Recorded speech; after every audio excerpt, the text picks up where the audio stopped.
Anna Evans claims she gave her ex-boyfriend money to buy her a jet ski, but he never delivered the watercraft. Jack Stout says his ex is a social climber who used him, then dumped him. Mr. Stout is countersuing for $750. All rise.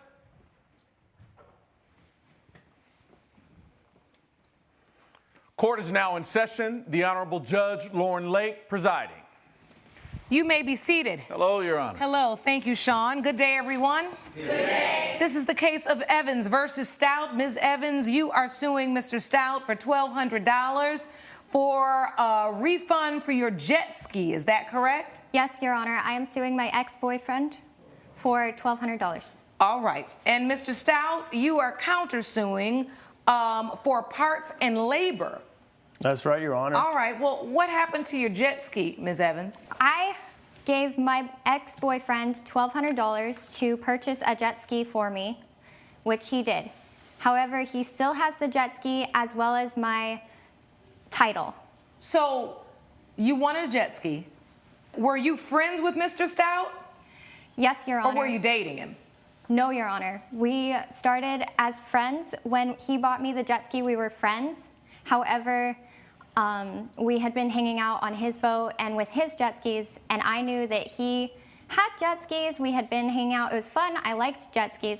So you decided you wanted to get one too? Yes. So, Mr. Stout, you had been hanging out with Miss Evans, right? Kind of as friends, but you all were hanging out consistently on the water with your jet skis. You're a water person. That's right, Your Honor. So you know about jet skis? I do. So when she asked you to help her buy one, you were okay with that? I was totally okay with that, but I told her that it would, for $1,200, she wouldn't get something that's brand new, so we would have to tinker with it. And there's a lot she's not saying about this whole thing. Well, I want you to fill it in. Yeah, I think she's been using me all along, for my connections. Because she loved to be with the marina people that I knew and stuff like that, and then once she figured out that she was over that kind of stuff, then she dumped me. And so wait a minute. So when she said, "Hey, can you help me buy a jet ski? I've got $1,200," you said to her, "Hey, you're not gonna get a new one." Absolutely. But I'll help you buy one, a used one. I said I would find one, and I did a lot of research. I found one, and it just ended up having an issue. So you took her money and you bought the jet ski. That's correct. So why have you not given it to her? Or have you given it to her and she's incorrect? So what happened is that I bought the jet ski for her, and then it ended up having an issue, mechanical issue, when I started it up. And then afterwards, because I'm not a quitter, I decided that I could find another jet ski for her, which I paid out of my own pocket, a second jet ski that I paid $1,500, and I offered it to her instead, and I would keep the original one. Oh, so you went and took her $1,200, bought a jet ski. That's right. Got it, and there were some repairs that needed to be done. Exactly. So then you took $1,500 of your own money and got her another jet ski. Yeah, absolutely. Because But you haven't given it to her. No, because she owes me money. She owes me money for all the time and all the parts that I had to buy online to fix the jet ski. Oh, you're saying, wait a minute, but you said you were just going to keep the one for $1,200. That one I would keep, but the new one that I bought for her, we ended up using it, and then there was a mechanical issue with that one as well after 15 minutes, which wasn't caused by me at all. So both of the jet skis had mechanical difficulties? That's correct. So why do you say in your countersuit that she owes you $750? What are the parts and the labor that you had to purchase? I have all the parts that I purchased right here. Let me see that evidence, please. So I'm not understanding, if the first jet ski could be fixed, why'd you go get another one?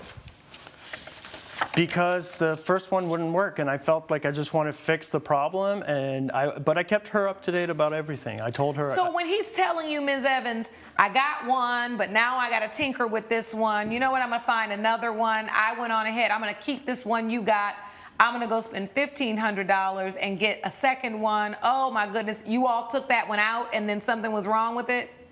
Yeah, and I texted her all the information. I told her what I was doing, and she was enthusiastic. Are these texts inside your evidence file? Yes. Coming up. So you were really trying to get her a jet ski? Absolutely, Your Honor. Did you realize how hard he was working to try to get you this jet ski, Ms. Evans? Yes, Your Honor, but I didn't ask for him to go out and buy a second jet ski. And later, So Charlie is with me while on leash. The next thing I knew, I am getting yelled at. This lady here is screaming at me and Charlie. we're back with the case of Anna Evans, who brought her ex-boyfriend, Jack Stout, to court over a jet ski. So these are the parts to make the second jet ski work, the bill of sale. So you were really trying to get her a jet ski? Absolutely, Your Honor. Did you realize how hard he was working to try to get you this jet ski, Ms. Evans? Yes, Your Honor, but I didn't ask for him to go out and buy a second jet ski, and I didn't approve of any additional funds after my $1,200. So were you fine with the $1,200 jet ski that he had purchased for you, even though it may not have worked? Because he was saying there were some issues with it, but he just decided to go ahead and keep it. While I was aware that it was not working, I never asked him to do anything more than that. He offered as my boyfriend. Oh, so by that time, now y'all together. Yes. And your thing is, Mr. Stout, if my girlfriend wants a jet ski, I'm going to do whatever it takes to get her a jet ski. Yeah, absolutely. Okay, so Ms. Evans, once you realize he's now on his second jet ski, and because I see here, hey babe, there's no way the $1,200 is gonna get you the new jet ski. Found a used one, we gotta tinker with it. You said, okay, I trust you. All right, we've got some problems with that one. It blew out. There's another one, it's $1,500. You can keep the second more expensive one, and I'll just use the first one for parts. Your Honor, I have evidence proving that I never told him to purchase the jet ski. He says, I'll keep the trailer too to recoup the $300 difference. What is your evidence that you have, Ms. Evans? My evidence is that I never told him to pay for anything other than the $1,200, which I purchased, which I also have a... Well, no, you just agreed on here that there's an additional jet ski that you're okay with him buying, and then he was going to use the first one for parts, and then there's another email where he's like, hey, Anna, he's been working on the jet ski, but it's going to be a little pricey because there's some more things that need maintenance. And then you write back, sounds good. You're the man for the job. Yes, Your Honor. I told him So you that... know he was working on these jet skis? Yes, I did. Yes, I knew that he was working on it, but I never told him to use my money. I never told him that I was going to pay him back for labor or parts. So your thing is, I gave you the money to buy the jet ski. If as my boyfriend you want to go above and beyond, you go ahead, but I'm not responsible for that. Yes, absolutely. He's not a mechanic. He's just a man who likes tinkering around. Okay, but you trusted him enough to find the jet ski. Yes. All right, so now, Mr. Stout, you just working your little self to death. And Ms. Evans said, I didn't ask you to do all that. I'm not paying for all that. Well, she approved everything I told her that I had to do in order to fix those jet skis. But you told her you were going to keep the first jet ski for the difference in price that you had to pay, because you had to pay $300 more for the second one. She didn't ever say that she was going to pay for any additional fees. Well, Why do you think she owes you? Because of all the time that I put into that and all the labor. It sounds like you did a good thing, but for the wrong reasons. You liked someone, they were interested in an activity that you knew something about and you were passionate about. It was something you all shared. You wanted to further that connection by helping her achieve a goal she had to buy a jet ski. She gave you the money to buy it. You did buy not one, but two. And yet you failed to deliver them because now, since the relationship did not work out, you feel like you just got used. And I'm gonna tell you, there's a part of me that understands why you feel that way. It doesn't let you off the hook from delivering and giving her a jet ski that you took her money to go get. Where is the second jet ski? It's in my garage right now. So you need to deliver that jet ski to her, because in your writings, that is the deal you said. I'm going to buy the second one. I'm going to pay $300 extra for it. I'm going to keep the first jet ski for parts. So I don't know why you didn't ever just give her the jet ski, broken or not. Because all the time that I put Because into you it, got your feelings hurt. Now, Mr. Stout, I'm dismissing your counterclaim because at the end of the day, she never asked you to buy a whole bunch of parts. She asked you to buy her a used jet ski. So you need to park that used jet ski over there at her house. The parts you bought, keep them for yourself, and hopefully that'll help the jet ski you still have get running, all right? And now it's just time to move on from it. okay. Good luck to you both. Judgment for the plaintiff for the physical jet ski. The defendant's counterclaim is dismissed. Court is adjourned. Judge Lake has ruled in favor of the plaintiff. The defendant is ordered to deliver the jet ski. Any last thoughts right here between each other? I won, just like I knew I would. Try to steal my jet ski. Yeah. Well, you can have it back. Obviously, I don't want it. Please follow me out. Coming up, You say Miss Sweet tried to kill your dog. No, I mean, I that's a did not. strong statement. What happened? Charlie and I had gone out for a walk, which turned into quite the trek, and we ended up at this farmer's market. I'm here today because Miss Sweet almost killed my... James Franz claims an outing to a farmer's market ended abruptly when a vendor poisoned his emotional support animal. Chescunny Sweet says the plaintiff should have kept his dog on a short leash so she doesn't owe him anything. Good day, everyone. Good day. This is the case of Franz versus Sweet. Mr. Franz, you're suing Miss Sweet for $590 for veterinarian bills. Is that Yes. correct? Yes, Your Honor. Defendant, you claim you're not responsible. That's right. Right, for any Yes, harm for his absolutely dog. not. Tell me about these veterinarian bills. How'd your dog get hurt? Your Honor, I'm here today because Miss Sweet almost killed my dog with her soap. So, I'm sorry, I'm a little nervous at the moment. I suffer from anxiety, and Charlie, my dog, is a therapy dog. He is certified as a therapy emotional support dog, and he attends me everywhere I go. What happens? You say Miss Sweet tried to kill your dog. No, I mean, I that's a did not. strong statement. What happened? So, Charlie and I had gone out for a walk, which turned into quite the trek, and we ended up at this farmer's market. So Charlie and I are browsing this farmer's market for a couple minutes, looking at some of the products, talking to some vendors, and I ended up speaking to a woman who deals with alternative medicine. She has these essential oils and CBD products and other such things that could be helpful to me. And So- you had your dog Charlie there with you? Yes, On Your a Honor. leash? Yes, Your Honor. So Charlie is with me while on leash, and while I'm speaking to this woman, the next thing I knew, I am getting yelled at, and this lady here is screaming at me and Charlie. Coming up, He has some foam and stuff in his mouth, so I went down to pull What was it? the soap that Miss Sweet here makes and sells. we're back with the case of James Franz, who blames Chescunny Sweet for poisoning his dog. You heard yelling, or what happened? Yes, so I heard yelling, which was at me. This woman here was yelling at myself and Charlie, so I'm looking at him, and he has some foam and stuff in his mouth, so I went down to pull some bits and pieces of things that he was eating. I pulled enough chunks out of his mouth that I'm sure he had ingested and eaten What some was of it. The soap that Miss Sweet here makes and sells. So, Miss Sweet, when did you realize Mr. Franz's dog was eating some of your products? So I didn't realize it at first because I was working with a client at the time. I heard some kind of strange noises, and I looked over and I saw the dog was eating the soap. I know the soap is toxic to animals and people. It's not meant to be edible. And so I did run over and scream at the dog because I was worried about the dog, but also the soaps are very labor intensive to make.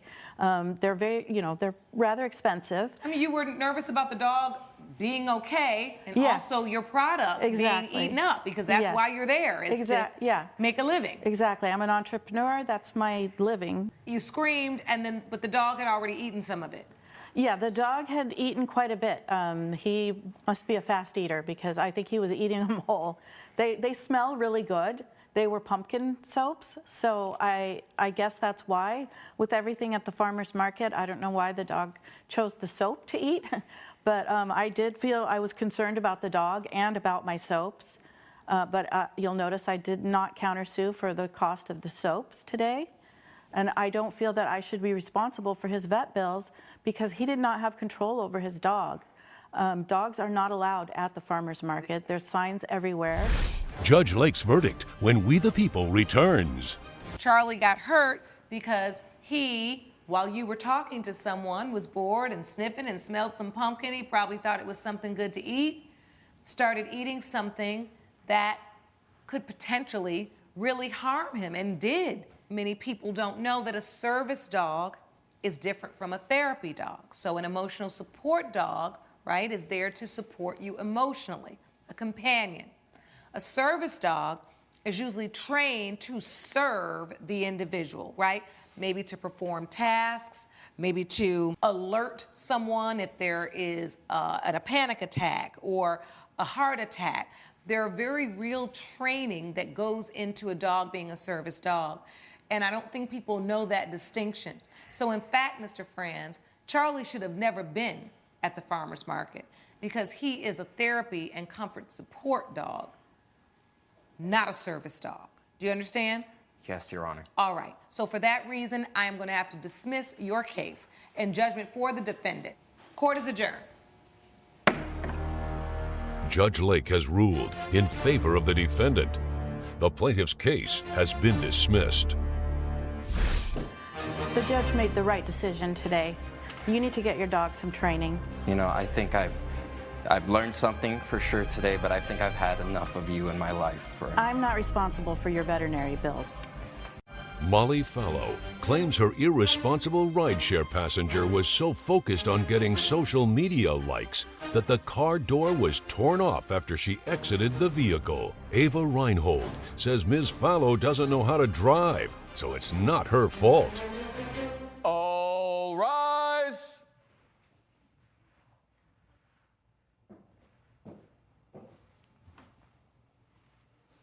Court is now in session. The Honorable Judge Lauren Lake presiding. You may be seated. Good afternoon, Your Honor. Good afternoon. Good day, everyone. Good day. This is the case of Fallow versus Reinhold. Ms. Fallow, you are suing Ms. Reinhold for $1,500 in damage to your vehicle. Is that correct? Yes, Your Honor. And the defendant, Ms. Reinhold, says that the plaintiff doesn't know how to drive and the damages are not your fault. Is that correct? That is correct. All right. Tell us what happened, Ms. Fallow. Okay, Your Honor. So in 2021, I started my own rideshare company, a female-friendly rideshare company that I think it's very important that us women, we have a safe way of getting from point A to point B, especially at night. And, you know, we had the pandemic, but things started picking up again. So I've been really busy and really focused on my purpose and passionate about what I do. I do take it seriously, and I've had really good clients. I haven't had any problems, and I have a good group of girls working for me. So it's like a family business almost. Okay. So this particular day, I picked up Ava, and it was like the ride from hell, literally. And, you know, she takes no responsibility for what happened that day. And in my eyes, she's completely responsible, and she needs to pay the $1,500. But if I explain to you, so it was a simple drive. Like, she just needed to go from Glendale to Beverly Hills. Okay, so no big deal. She gets, all right. Yeah, not pretty smooth, right?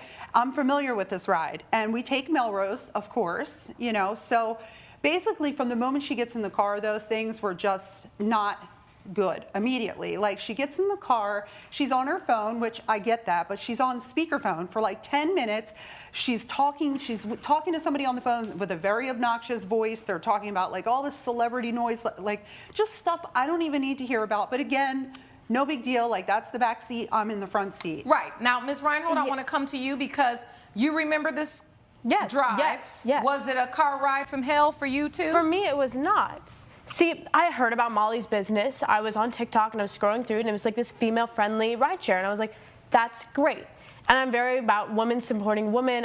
I love that, you know what I mean? Small businesses, all that. So I Okay. was really excited to go in this rideshare, and as soon as I got in, it was just bad vibes. Really? Yes. So you felt like you didn't bring the bad vibes in. You felt like when you got in, there were bad vibes already in the car. Yes, like I'm 100% like positivity promoting, like I'm very out there, happy, bubbly, and there was like sad music playing in the background, so I like asked her kindly if she could like turn it down.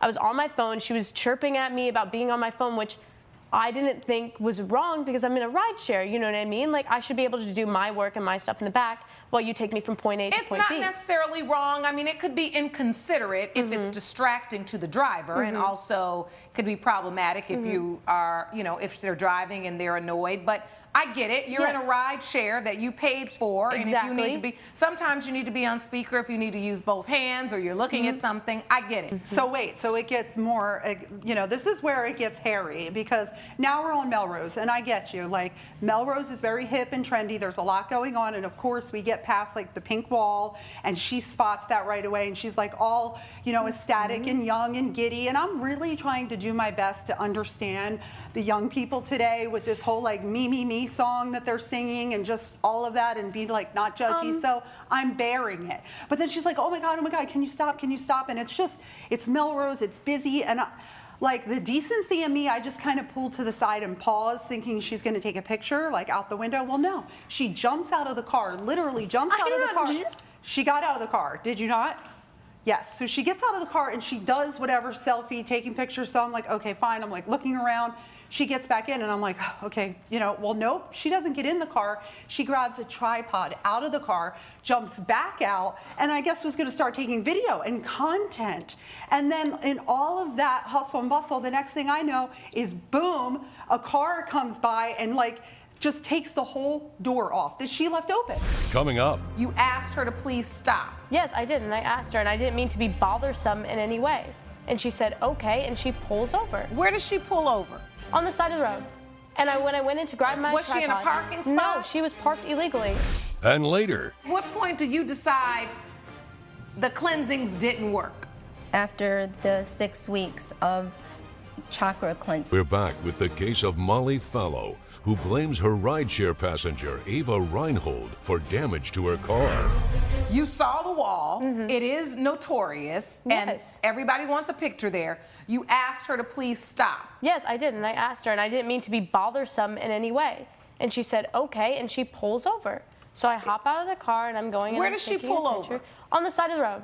And when I went in to grab my Was she in a tripod- parking No, spot? she was parked illegally. And I was And like, there are no, I know that intersection. There are no real parking lots No. over there. and I was just like, okay, like you do you, you know, she's been doing this for a while now. She has an entire company, so I'm trusting her, you know? Your Honor, And she did not give me a choice. You didn't give me a choice. It wasn't this elaborate conversation. I It was like, asked you, oh my and God, you- please. And she jumps out of the car. What am I supposed to do? Be like, okay, bye, Your and Honor, keep she could driving? have simply No. said My no. point is, did she jump out of the car while it's moving, or No. did she jump out after you pulled to a stop and then Well, she got She out? pulled to a stop, To the and then I side hopped for out you of to the take car. a picture. It was a big, open, clear take a picture. It wasn't supposed to be a whole thing for you to get out of the car. And the thing is, if she would have got out and took the selfie, okay, fine. But that wasn't enough. Like, that's what I mean about this self-centered Your Honor. behavior. Like, that's why I started my business, could because have women need to be about each other. Like, it was all about you that day. It was like, oh my God, I got pictures, but that's not enough. Now I need to get video. So she came back to the car, took the tripod, and that's when the accident happened, because she left the door open. And did you again. say something to her when she came back to get the tripod? Did you say, hold on, Miss Reinhold, hold on. Yes, I'm not parked in a Yes, Your spot. Honor. Like, what were you saying? I said, listen, we can't. We have to go. I have to pick up another did client. not. I went in. So in Beverly Hills in 10 minutes. We were supposed to be in Beverly Yes. Hills, and we're on the side of the road. And You're- then what really is the kicker is then this happens. The incident happens, okay? And she starts going into hysterics like, oh my God, I can't believe this has happened to me. Because And that could have been me in it's the back me. seat easily, and you ignored that completely from me. When we pulled over to the side of the road, Your Honor, I got out, yes, to take some pictures after I asked. And I went in to grab my tripod. We had the conversation about going to Beverly Hills while we were still in the car. but she still proceeded to pull over, so I got out to take the pictures. I went in, grabbed my tripod, saw that she was parked illegally, but I trusted her as my ride share to get me from point A to point B, and she knows this, as she claims. She knows this road, and she's done it multiple times. So did anybody bring evidence that's of what I was getting what the to. car looks like? Your Honor, the evidence that I have, I mean, I want you to watch this TikTok, because she got out of the car and she proceeded to make a TikTok, and it is all about me TikTok, and she keeps All talking right, so this is about the video that. that's been submitted to the court. Yeah, Let's yes, see it that. is, Your Honor. I can't even look at it right now. My driver just got into this huge car accident, and that could have been me, and it was like totally her fault, and I'm a little rattled up right now. I was taking pictures for content and everything, and she just got into this huge car wreck. That could have been me, and my life was in danger, and it's all her fault, and I'm just trying to breathe right now because it was the most scariest thing that happened to me in my life, and it's just very in awe, and I just want to say that everyone, just please make sure that when you get in a rideshare that you have a safe driver, because this could have easily been anyone. Don't forget to hit that follow button. Exactly. Can't leave that last line out, can you? So you didn't close the door all the way, or you went to close it and it didn't close all the way, and the next thing you know, how did the car get hit? Because the door was wide open and someone came. Wide open? Well, No. it definitely The door wasn't got closed hit or because like, she was- I couldn't pull off, Your Was Honor. she The sitting problem is- behind your driver's side or the passenger in the back? Driver, So she was sitting behind you in the back? yes. All right. And so she got out, closed the door, didn't already close it, went to open, and then a car comes by and sideswipes?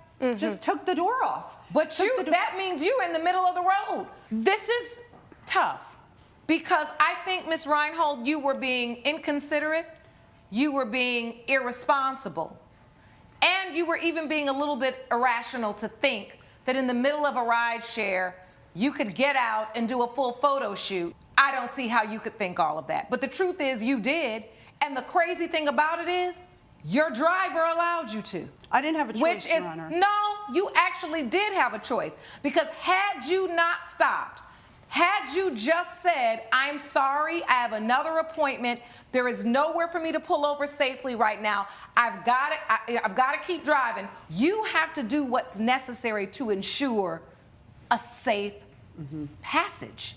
Well, I didn't know she was going to get out of the car. Of course you didn't know that. But She didn't if say you that. knew to say no and you had worked that out, she wouldn't have been able to get out. You would have just said, I'm so sorry, you've only booked this stop. If you want to book another stop, I don't know if you use an app or what you use, but I've been in ride shares before where I want to stop at a different place and they say, you're going to need to plug that into the app before I can make that stop. And then when they do, they find a safe place to stop. So unfortunately for you, you did have a pretty irresponsible passenger, but unfortunately, Ms. Fallow, your irresponsibility supersedes all of that because Really? it's your company. Judgment for the defendant. Court is adjourned.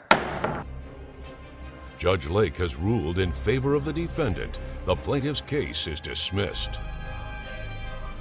I can't believe she let you get away with it. Like, You got what you Not an deserved. example. You Well, got good. what You're you going to be in Selfieville. You know, I really taking hope you learn a selfies lesson and that you until can start you're- putting these child locks on, and Whatever, then you can that's- start to say no and stand up You for were the yourself. judge. Because that's what I did for myself today. You didn't do anything but think of you. Coming up, I was looking into her because I was going through some things and I was hearing voices. Oh. Children, Hearing voices? Yes, children Okay. screaming. You were hearing children screaming? Yeah. Mimi Washington claims she paid for several spiritual cleansings, but she wants her money back since they didn't work. Sophie Sanders says she did her job, but the plaintiff needs more help than she can provide. Good day, everyone. Good day. This is the case of Washington versus Sanders. Ms. Washington, you are suing Ms. Sanders for $2,038 that you say are for spiritual cleansings that didn't work. Yes. And Ms. Sanders, you say the plaintiff needs more than supernatural help. You did your job and you don't owe her. Yes, Your Honor. All right, what happened, Ms. Washington? Why did you come to court today? I came here because I met Miss Sanders online on her website, and I was looking into her because I was going through some things and I was hearing voices. Oh. Hearing voices? Yes, children Okay. screaming. You were hearing children screaming? Yes. Okay. And I was very nervous and uneasy about it. I wanted to do some research. I did some research online, and that's where I was drawn to her website. And it said that Because you didn't know if these were voices in your head. You thought it was the spirits of Yes. people in your home. Yes. What does that entail, Miss Sanders? When she called and told me that she heard the voices and the children and stuff playing in her house, I immediately told her. She said they were in her house, not in Yes. her head. No, They're in her house. In her house. And they were screaming. Yes. Okay. And so I advised her, I said, I immediately need to come over and let's set up a time to do your cleansing of your house. Coming up, I went over there and I was ready to do it, and she let me in. As soon as I walked in the door, I felt a strong, like real strong spirit. we're back with the dispute between Mimi Washington and Sophie Sanders over spiritual cleansings. I immediately opened up the windows and went to work all around in there. It took me about an hour to do everything. I spent 20 minutes in each room. I lit candles, these spiritual candles in the house, and I also took my sage. I used this, and I went all through the house with it, each room for about 20 minutes, and I also asked her, was it okay for me to go outside around the house to, pray around it and stuff, and she said, yeah, with the sage. So after I got done doing all of this, I came back into her home, and if the presence then felt real good, and she looked it better, she looked it good, and it seemed like everything was calm, and she told me, oh, she was so happy about it, she felt good about it. So I was like, wow. So I just left, feeling confident that everything was fine for her. When Miss Sanders left, Miss Washington, you felt better? Yes, I did at that time, Your Honor. Just to be clear, and you paid her $2,038 for that one session? I paid her $535. For that session? Yes. Okay, then what happened? I found my boyfriend had cheated on me. All right. So then you find out more disappointing news. Yes. And then what happens then?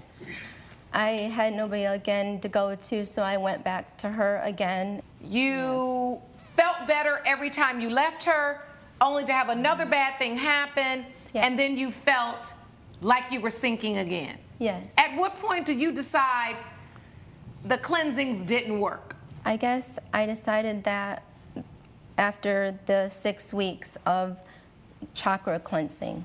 So you did 6 weeks of chakra cleansing. Yes. And then how did you know it did? How do you know this doesn't work?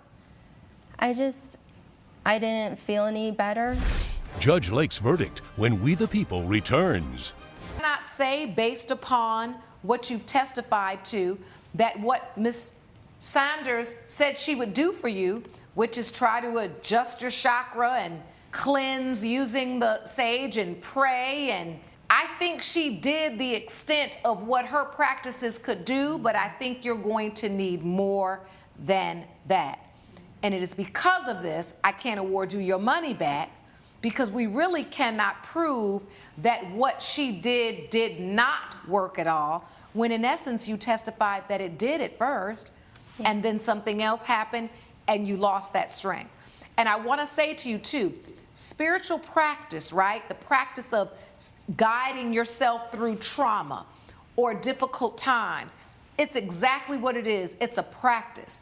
If you're not doing it consistently and with intention and true belief in the fact that it works, then it's not going to work for you. And I don't think that it can override psychiatric care when it's needed. All right? Okay. I wish you the very best. Judgment for the defendant. Court is adjourned. Judge Lake has ruled in favor of the defendant. The plaintiff's case is dismissed. A little let down, but hopefully she doesn't screw somebody else over. How do you feel about that? Hey, I just follow the spirits that they lead me and it led me to good. I know. Malik Arnold claims his ex-girlfriend fell out of love with him and his DJ equipment, which she sold when he moved out. Soraya Black says he never came back for it, so she got rid of it. Ms. Black is countersuing for $400. All rise.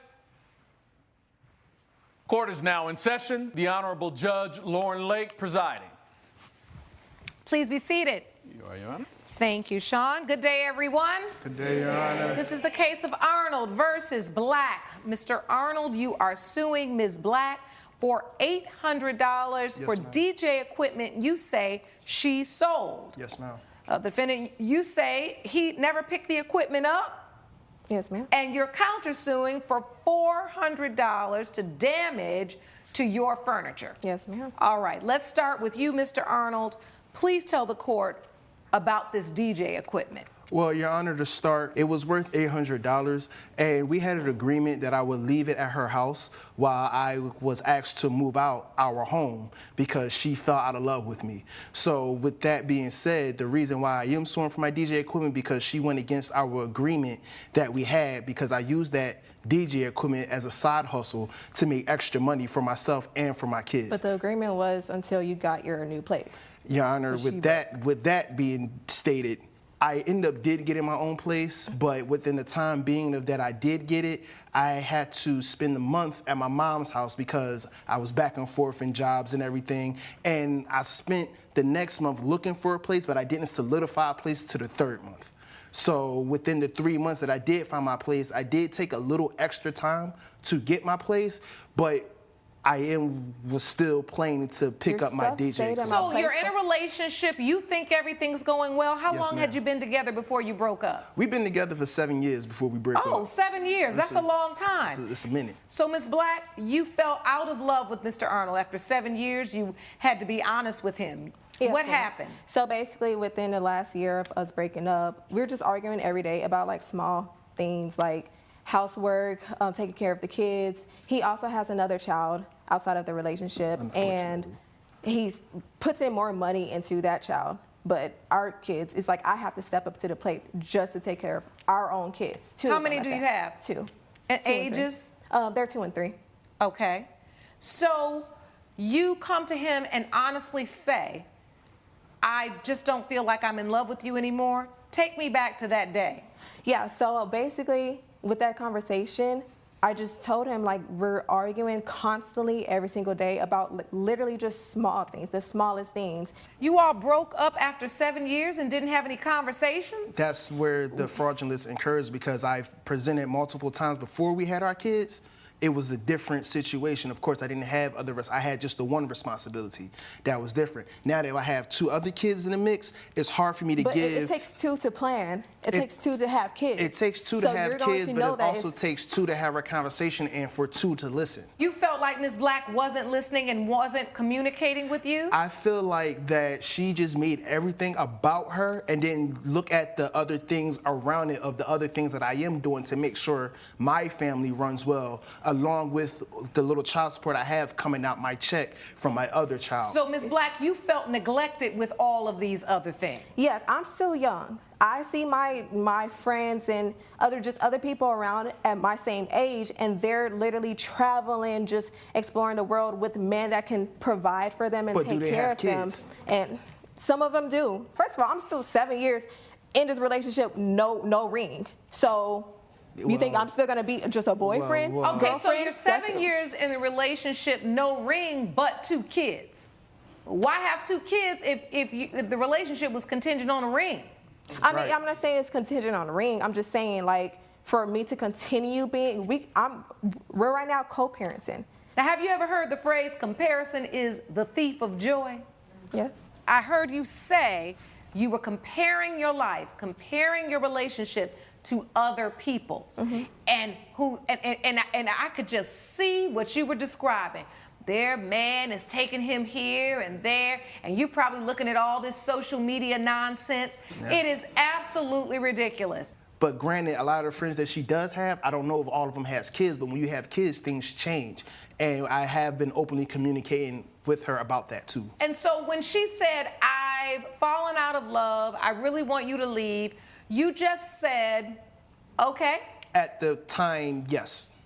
And why is that? Only because I just picked up my trucking career. I was on the road a lot, so I didn't really have time to come back and digest the things that was going on. And so you quickly just had to move your things out. Yes, my things was So- packed by the door by the time I got back from my trip. We gave him. I gave him a week to just, just making sure, just like maybe the feelings, and just for now that maybe I'll just feel No, I'll let's love him. let's And rewind then that. I gave you a week because you told me you fell in love with me. I didn't Okay. need a week. I know who I love. I know who I want. Coming up, What made you just give it away? If this is something that he uses, equipment he uses as a side hustle, Well, let's to clarify, make, she's I'm talking, Mr. Arnold. All right. we're back with a dispute between Malik Arnold and his ex, Soraya Black, over DJ equipment and property damage. So your point is you do love her, I do love this woman. and that's who you want to be with. Yes, ma'am. You're willing to accept the fact if she doesn't want to be with you, you'll just walk away. Honestly, because it's not worth my stress and my time. You want to So- walk away, So bye. if it's not worth your stress, then how do you want to be with me if it's not worth your stress? Because Obviously, you can't be with somebody who wants to argue every little time about things that I came to you about repeatedly. We asked repeated questions. Hey, what can I do? What's going on? What's wrong? And Then- I told you things and that what have I done to work on it? Let's put that out there. nothing. Okay, sure. You haven't done anything. My kids ain't starving. They got a house over their okay, head. the kids, of course, the kids will be taken care of. I'm talking about me and you. It's kids and us together. We make up a whole relationship. What we is can make up a whole exactly, family. if he's taking care of his children, Ms. Black, what is your issue exactly? In a woman's mind, we move on faster. Just even if we're still in a relationship, we move on mentally, like months before we actually physically separate from the man. So you had moved on? Yeah. All right, and so he left the home, the DJ equipment was still there. Where is the DJ equipment? Where was it? The DJ equipment was on the patio, All patio right. furniture, And it's it been was there for what, 5 sitting months. on tables? Where was it? It was sitting on the table. It was there just for 5 months. I told him by our contract, he was going to get his equipment. 5 months after he left? Yes. Where 5 months. was it when he lived with you? Where was the DJ equipment kept when you On all the lived patio. together? On the patio. On No, the when- same spot? No. And when he lived in the house, Yes. it was just in our room, set up, just in the studio room. Okay, so Just- in a room set up. Yeah. But then when he got ready to move, he put this DJ equipment on the patio. Because I packed all his stuff, and then I guess I just put that on the patio. So you put it on the patio? No, Yes. ma'am, no. When you moved the No. stuff? This is what happened. My DJ equipment has a little weight to it. So what happened was after we had this little argument or whatever, I packed up my stuff and I put my DJ equipment on the patio. Now what happened after that, I don't know. But All right. I took my stuff out the room and I just put it on the patio, and then I went on my trucking route, and then I came back. The rest of my stuff was by the door. But I did put the DJ equipment on the patio. Well, I was just about to say, you had just worked yourself. She had just worked you out of the potential countersuit, because if she put the DJ equipment on the patio in where it was, you couldn't possibly owe her any money for furniture damage because she put it there. Sorry. But you just testified No, I put that you it on there. the patio. So but now the countersuit is still alive. Okay. And it's So, It's still there, but I just wanted to say. back to leaving the DJ equipment. You left. Now, you get to a place where he hasn't come pick it up. What type of notice are you? Are you telling him, come get this, I'm going to give it away? What's happening? I'm calling him, texting him just months, like almost every single day. Anytime I text him, he just You either have deflects. evidence of those text Yes, messages? ma'am. Let me see them, please. And what are you saying at that time? Basically, I'm just telling him, hey, whenever, just sending him reminders, hey, are you gonna come pick up your stuff? And then he would just say, yeah, I'll get it soon, and I'll come again. And he'll be like, he tried to invite me out to lunch. I'm like, okay, lunch? Why? Like, Why did I invite you to lunch if you want to talk about lunch? It was for- See, Your Honor, this is one of the reasons why I don't care if she walks out my life, because she likes to make a lot of things about her. I asked her in those text messages, hey, do you want to come to lunch to talk about Malik's birthday party? Meaning, in that time, I was prepared to come and get my DJ equipment when I had the time and the space. But you didn't show up, though. I apologize. So you're admitting you didn't show up when you didn't. said. I see the text I didn't messages. show up. She's saying, hey, come get it. You call her love. She says, don't call me love. I know I haven't gotten the DJ equipment. Just remember, we'd agreed you'd pick it up when you got your place. And I got my place. And I need it out by our son's birthday. Are you going to come get your stuff? She's asking you again. On and on and on and on. And at that time, I'm on the road a lot. So the time that I didn't respond, I do apologize. I have no clue what I was doing. But you have time to see your kids and My take care of kids your are more kids. important But you than don't that. have time Hold to. on. So you've been to the house to come see the kids. Yes, ma'am. You just would never get the trucking, the DJ equipment. No. But you were working as a truck driver. Yes. And then you got, how long ago did you get your place? About 3 months after. 3 months about 3 after months. you broke up. After it was over And done so, with. after you broke up, it took you 3 months to get your place. Yes, ma'am. At that time, the DJ equipment was there. It still How is there. long after you got your place, after you got the place, did you find out that she gave it away? When I got there for my son's party. All right, so how long after you getting your place was your son's party? About 2 months later. So After 2 that. months later. Yeah. Give or take. So 60 days Mm-hmm. after he got his place.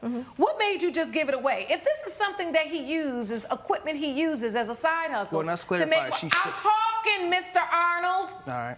Coming up, How did the DJ equipment prevent you from moving on? That's his stuff. That brings back memories.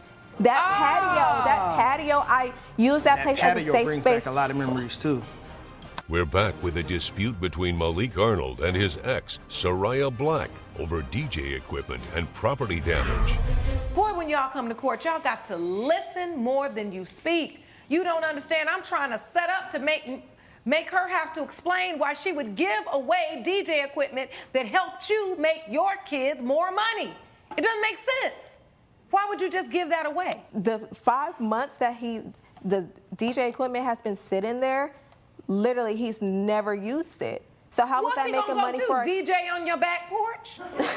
He's gonna take that DJ equipment to use for his shows. But how can he do shows and get that set up when he's trying to be in transition? Because out of the blue, you told him he needs to get out. A man that's been ousted from his home does need time to get himself together. And I gave him that time. So that 60 days of the DJ equipment was just too much. You can't tell me one day out of those 60 days you couldn't come. Like I said, you already come to see your kids. It's not the point that he could come, because he could have gotten the DJ equipment, yes, in the last 5 months. What I'm saying to you is, why was that bothering you so much? Because I'm trying to move on. And so how did the DJ equipment prevent you from moving on? That's his stuff. That brings back memories. That patio, I use that place as a patio safe brings space. back a lot of memories too. So every time you'd go out there and his DJ equipment was there, you were trying to move on with your life, but his DJ equipment was constantly reminding you of him. Yes, ma'am.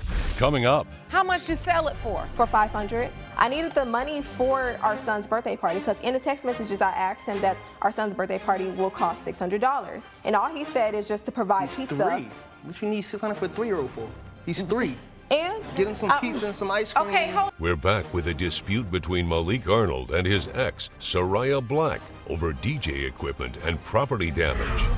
And why is it then you couldn't have it maybe put in a box and move to the garage and get it out of the patio? I found out that my patio furniture was broken anyway from the DJ equipment. Do you have a picture of the broken patio furniture? I don't have the picture of the broken Do you patio. have a receipt of what you paid for the patio furniture? Yes, I have a receipt and it's in there as well. I paid $400 and I told him that I sold his DJ equipment because it You broke. sold it or you gave it away? That's I how sold much my DJ equipment was worth. How much you sell it for? For $500. And look how much it's worth. I needed the money for our son's birthday party because in the text messages I asked him that our son's birthday party will cost $600. And all he said is just to provide He's pizza. 3. What you need 600 for a 3-year-old for? He's 3.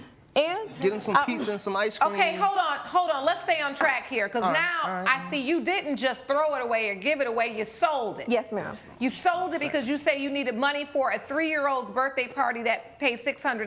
Yes, ma'am. So your logic as a mother of 2 kids under the age of 5 was, let me take this equipment that my ex, the father of my children, uses to make extra money for my children. Let me sell it for $500 when it's worth $800, and it could potentially earn us even more than $500 down the road. But the thing is, I told him that I sold the equipment, and all he said was that it's okay, we'll talk about it later. He was not upset at all. So you weren't upset about the DJ equipment being sold? Not physically in the face. Mentally, What? Yeah, I said it, not physically in the face. This is the most illogical story ever. Judge Lake's verdict when We the People returns. Mr. Arnold, you had DJ equipment worth $800. Yes, ma'am. Sold it for $500. Yes, ma'am. You can't get it back. Did you pawn it? Did you sell it? I sold it. Okay, so we can't get it back. Let's go. The furniture is worth $400. It's broken and you can't use it anymore. You have to throw the furniture out. All right, we're gonna split the difference here. There's $800 of damage to you, $400 damage to her, judgment for the plaintiff for $400. But I need to say this before court is adjourned. This was an unnecessary issue.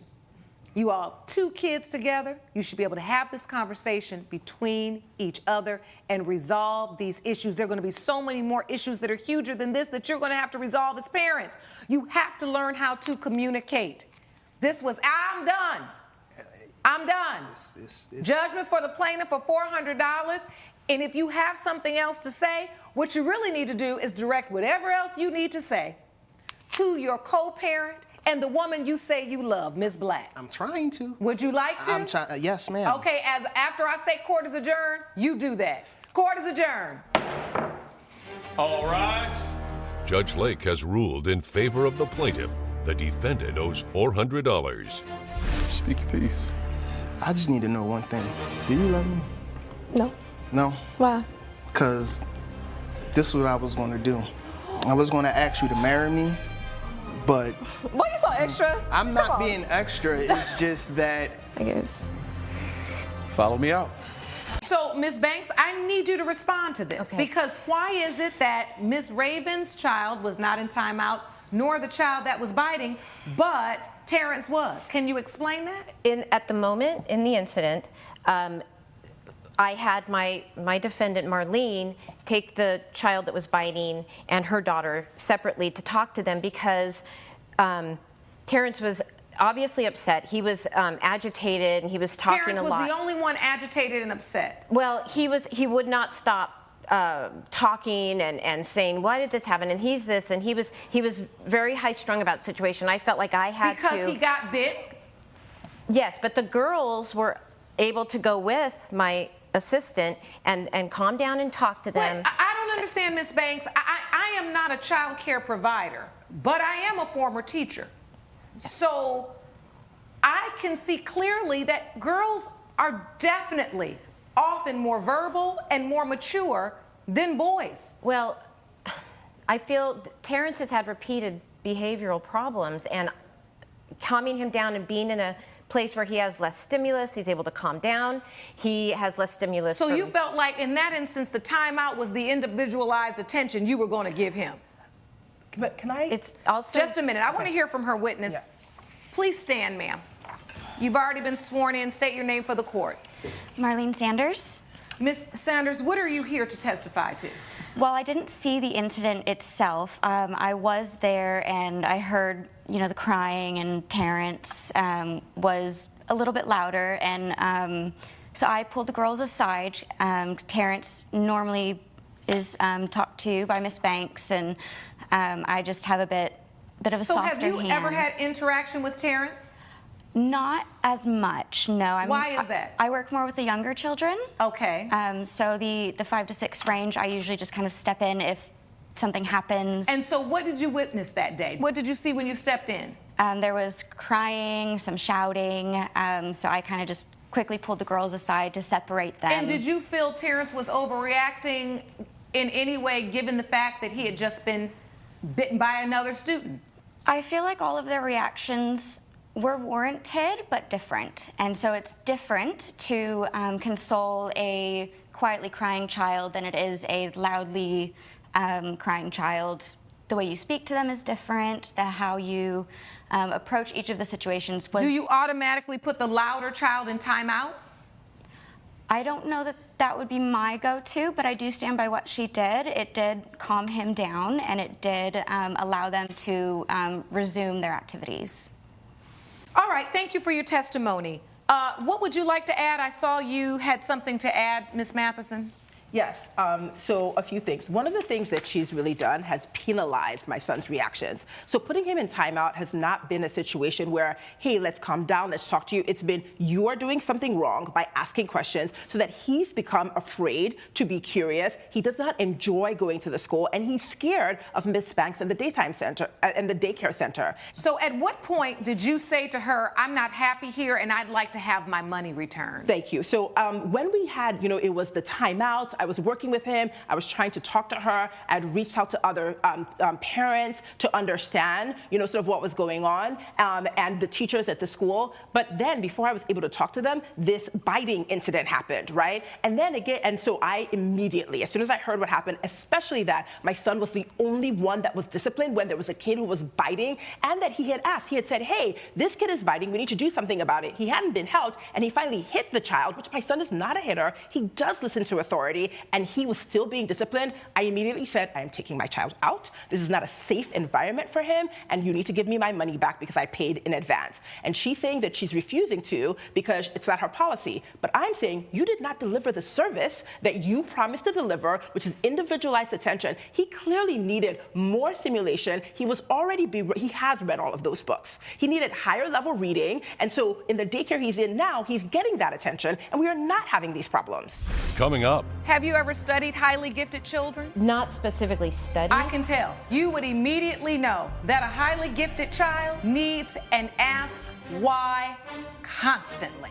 And later. But I did not key his car. So hold on. I'm not a stalker. Did you know he was at the beach? Well, I knew he was at the beach through social media. See? But I'm not a stalker. We're back with a dispute between Soraya Matheson and daycare owner Justine Banks over a tuition refund. Did you think Terrence was a good fit for your daycare, your preschool? For the most part, yes. I think he just really wasn't used to having the structure and the schedule that we have, and that I know it was important for him to learn that going into kindergarten in the upcoming year. So, are you aware of studies that have shown, as a matter of fact, there was just a Yale study done recently that said that children, especially black boys, children of color, especially black boys, are often penalized far more often than their counterparts. Have you read that study? I am not aware of that study, but do you keep up with the new studies? Well, I think I will definitely look into that more, because I don't appreciate being accused of being biased. I've never been accused of that before. I've never felt that I am a biased person. To me, I thought we were unconscious biases. Just to be clear, everybody, the gallery, Sean, you, everyone in here, even me. It could be that, but I mean, the bottom line is that we're here about her suing me, and I will look into that. I will read the studies. Well, what she's suing you for, she's saying you promised her a service, right? And you didn't provide the service. She wanted you to care for his child, not break his confidence, right? She wanted him to learn, right? And not feel like he's somehow less worthy. There's no mother that takes their child to a daycare or to a preschool and the child consistently gets in trouble without them trying to figure out, why is my child not responding in this operating system? The moment you no longer earn the respect of a child or the trust of a child, they check out. I have a 12-year-old boy. I understand this. But what she's here to prove is what I signed my son up for, he didn't get. Well, in my defense, growing up, whether you were, Caucasian like me or someone, you ate what you were made for dinner. You did what you were told. And, I'm maybe of an older generation, but I really, in my defense, I believe that some children have to just follow the rules. But have you ever, hold on, Ms. Matheson, have you ever educated highly gifted learners at your center? I believe that some of them may qualify under the highly gifted Have you ever category. studied highly gifted children? Not specifically studied. I can tell, because you would immediately know that a highly gifted child needs and asks why constantly. I am a parent of a highly gifted child, and it is no walk in the park. Before I give my ruling, I'd like to meet your son. I heard that he is here. Yes, he Sean, is. can you please escort Terrence into the courtroom? Absolutely. Hey, buddy. Here you go.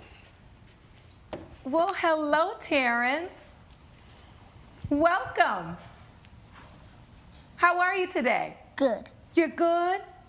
So, I want to ask you this. Do you enjoy reading? Do you like reading? Yes. Yes. Okay. And look, he's asking his mother, I don't know if you could see his nonverbal. He didn't say it out loud, but it was, why is she asking me this? I'm so happy to meet you, Terrence. And I want you to know you are such a smart boy. I'm so proud of you for coming into the courtroom today and just taking time to support mommy as she comes in to advocate and make sure everything's good for you, okay? I think what is obvious here is, Ms. Banks, you have been running a daycare center for 15 years. You've run it your way. And to be very honest, they're very antiquated. As a person who has raised a child who is different, who is gifted, I am very sensitive to the fact that as a mother, this woman was trying to explain to you that my child is not a criminal. He's not trying to destroy the energy and the system of your daycare center, but he just needs different things. And you have to have the systems in place to take care of the children you usher into your center. And if you do not, if you don't have the knowledge, if you don't have the staff, if you don't have the operating system, and if you're not able to truly care for them and meet them where they are and their needs, then we probably should not have those children in our center. Do you understand? Yes. With that said, judgment for the plaintiff for $5,000. Court is adjourned. Judge Lake has ruled in favor of the plaintiff. The defendant owes $5,000. You gonna give me a hug?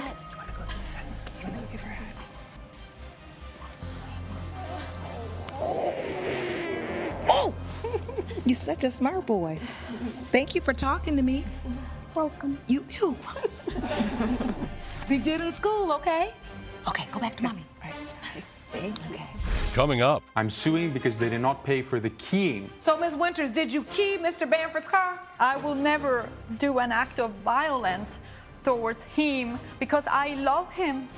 Jeremiah Bamford claims his ex-girlfriend was stalking him, keyed his car, and rear-ended him.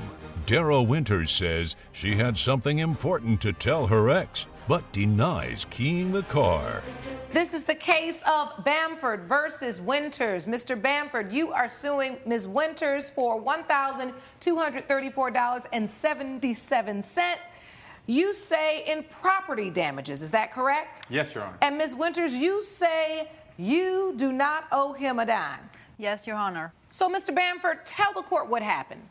Your Honor, my car was keyed at the end of a party that I was attending.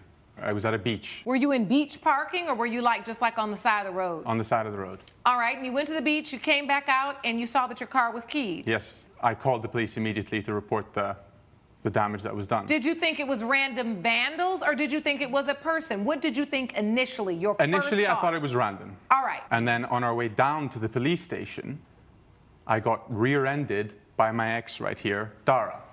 And I thought that the coincidence was way too unlikely, so it made sense in my head. That was just a coincidence. All right, so Ms. Winters, were you on the same road as Mr. Bamford after he left the beach? Your Honor, yes, I was in the same road. I was actually being very close to him with my vehicle, and I did bump into him. Why are you driving right behind him? Because I needed to talk to him, and he refused to take any of my calls or to talk to me or respond to any emails. So the only way for me was to just follow him. But I did not key his car. So so hold on. I'm not a stalker. Did you know he was at the beach before that? Well, I knew he was at the beach through social media. All right, so social media showed you, see? But I'm not a stalker. So you knew I'm just exactly where curious. he was at the beach because of his social media. So you went down there because he wouldn't take your calls. Exactly.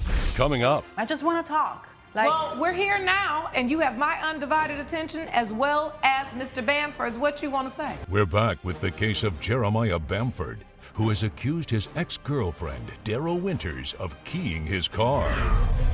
Once you rear-ended him, did you all get out and check for the damage? What was the damage? Yes, Your Honor. So the back of the car was ruined, and so was the bumper Do you have light. a picture? I have Please the report, submit all Your your Honor. evidence to the court. Yes, the whole folder. Thank you. Here you are. Thank you. I don't see a picture of the rear end damage. Did you have rear end damage? The damage for the car from the rear end was paid for.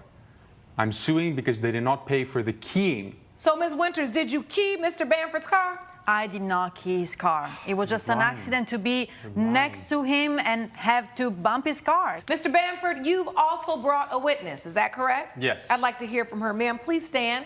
Step up to the podium. State your full name for the court. Hi, Your Honor. My name is Kendra Towns. Ms. Towns, what do you have to add? What do you have firsthand knowledge about concerning this situation? Well, I was with Jeremiah the night that his car was keyed. Of course you were. Did you see Ms. Winters' car as you all got into the car after the beach party?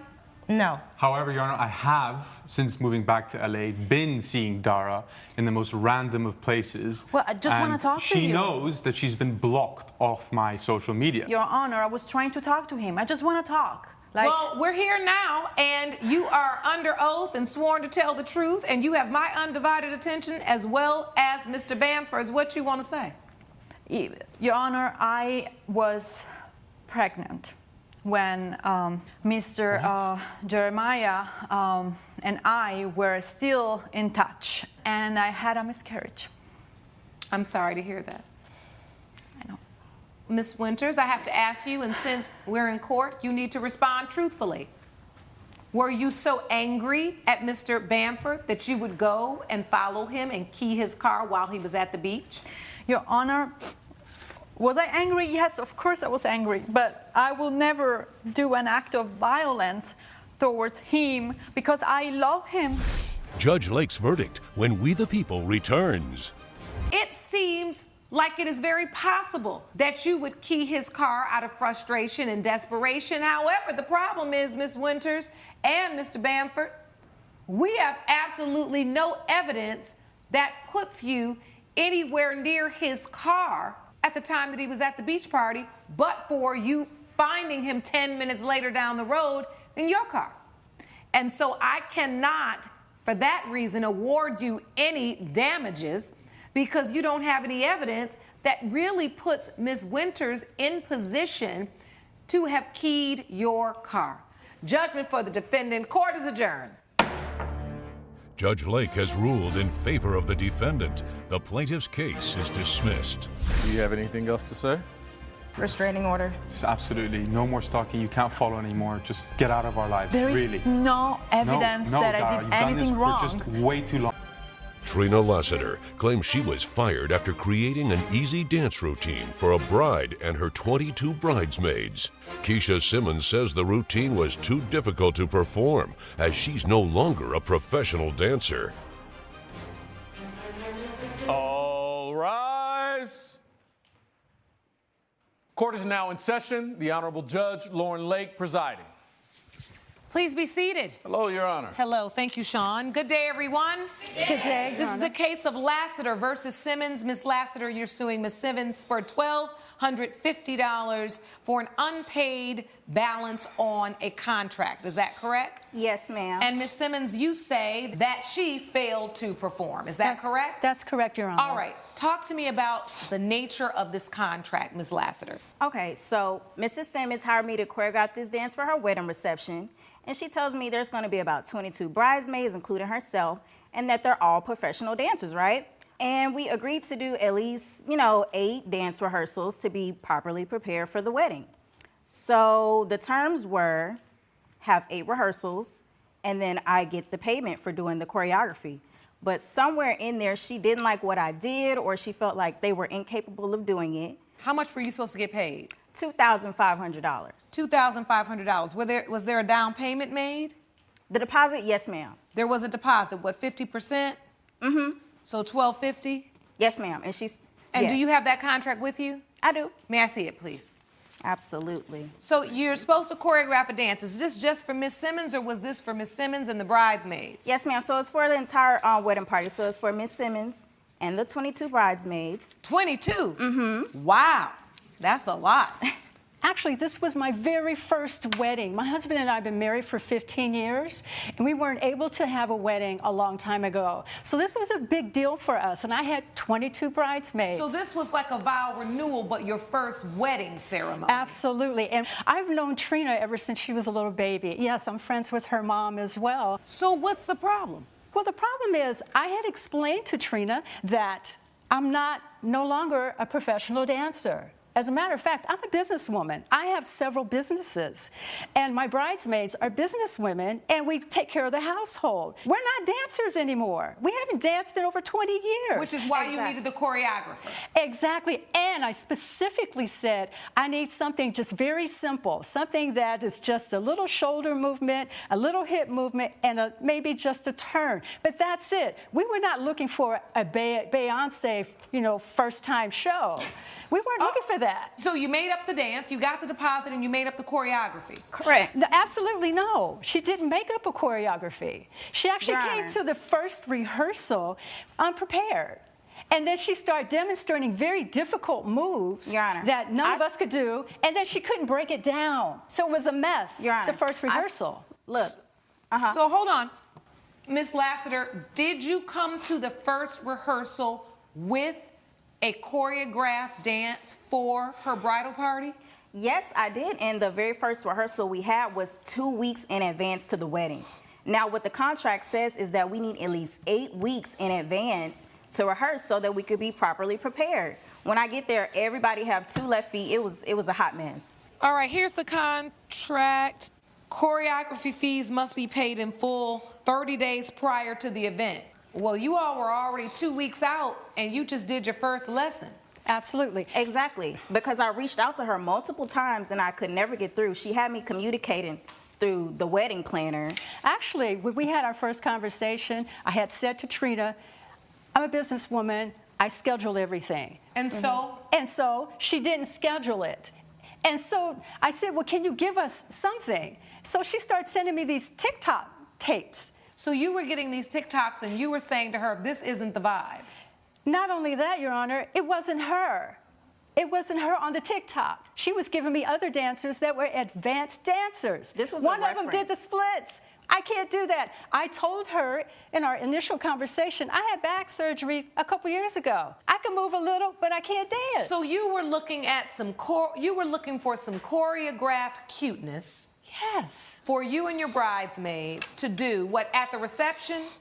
It was the opening dance party for the reception. For the reception. Yes. All right, so Miss Lassiter, did you ever choreograph a dance literally from your artistic imagination? Yes, ma'am, I did, and it wasn't nothing more of walking, posing, showing her ring, nothing to injure her back. I promise you it was something very simple. Would you like to see? I was just about to say, let me see this dance. Let's see it. So, we're here, walk, snap, swivel, shoulder, ring, and leg. Walk to the left, right, and step, just a little twerk, pose. Coming up. Now, I was gonna simplify the dance, but she hurt my feelings a little bit because I was very excited to put this together for her and be a part of the wedding. And then she just completely shut my idea down by having someone else reach out to me and fire me. And later. I needed to change my flight because I was in Washington, D.C., and he fired me the very next day, and I still had a week left. I mean, what kind of sadistic person does this? We're back with the case of Trina Lassiter, who brought Keisha Simmons to court over payment for a wedding dance routine. Now, I'm going to say this.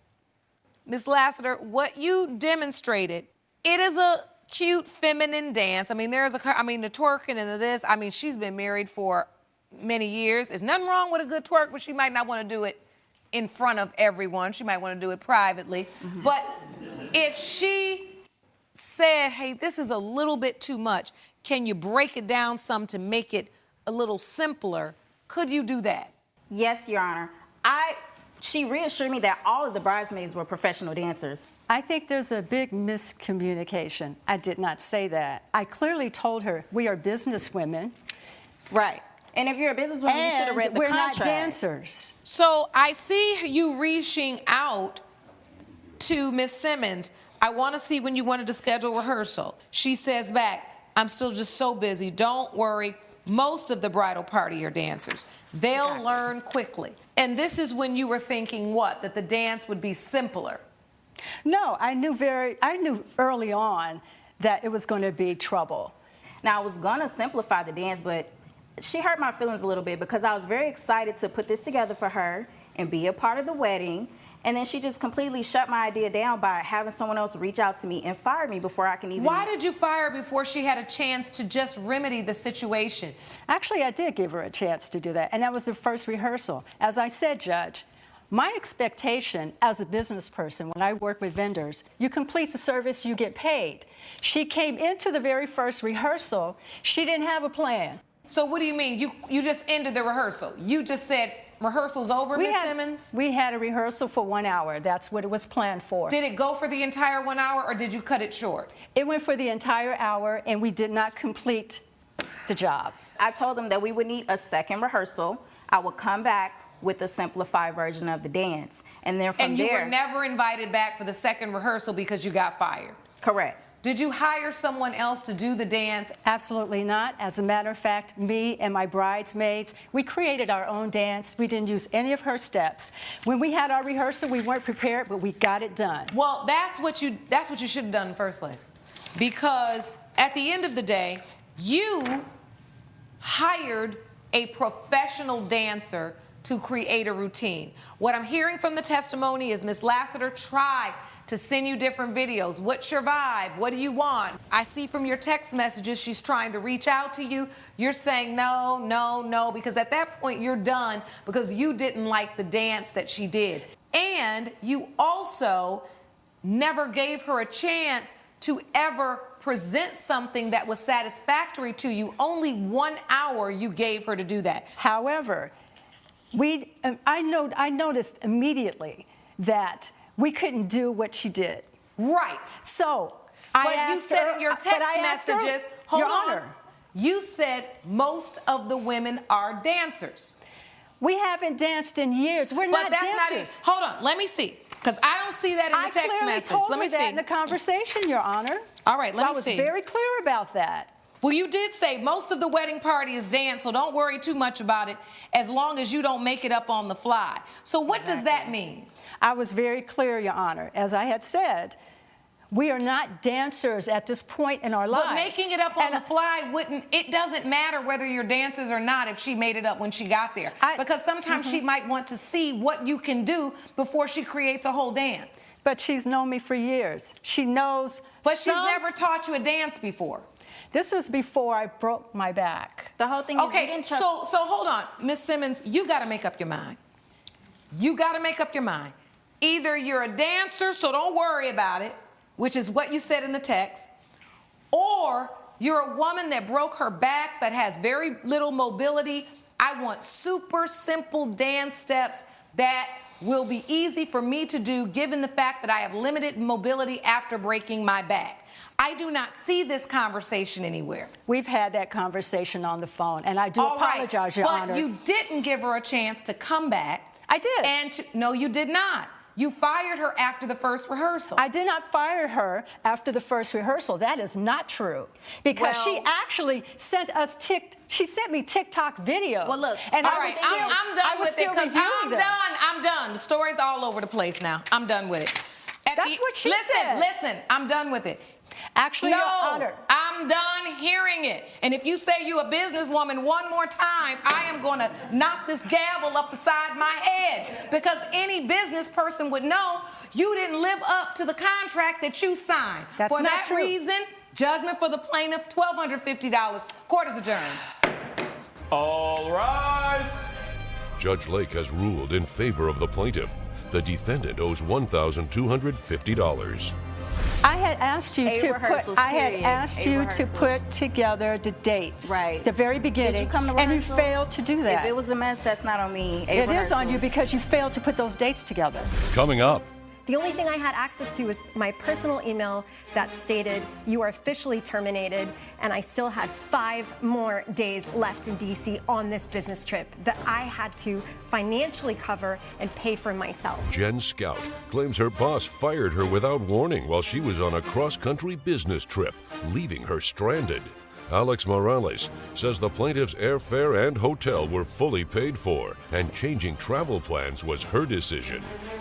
Good day, everyone. Good day. This is the case of Scout versus Morales. Ms. Scout, you are suing Mr. Morales for $629, the cost for a flight change fee. Is that correct? That's correct. All right, and the defendant says that you already had a flight scheduled and you don't owe the plaintiff anything. That's absolutely correct, Your Honor. Okay, let's start with you, Ms. Scout. So tell me about this flight.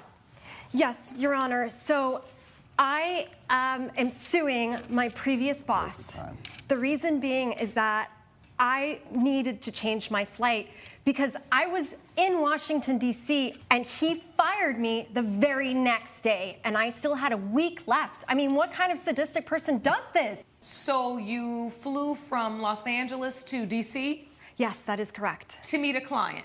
I flew it was a week trip, and I flew to meet a client, yes. All right, so you were meeting with the client. What happened so that you needed to change the flight?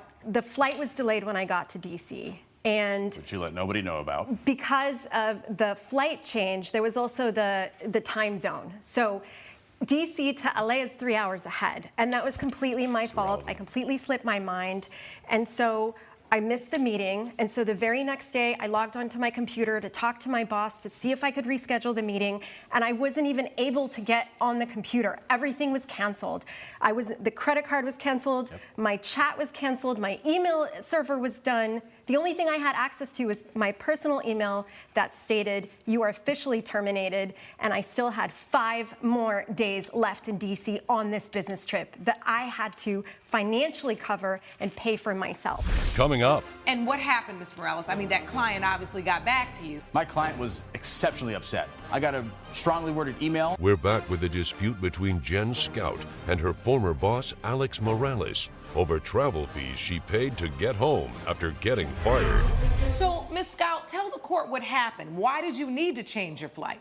I dropped the ball. I missed a meeting. I had did. some things going on in my life, and I missed a meeting. Cost us a lot. I understand why I was fired. I understand my termination, and I'm not arguing that today in court. And what happened, Ms. Morales? I mean, that client obviously got back to you. My client was exceptionally upset. I got a strongly worded email.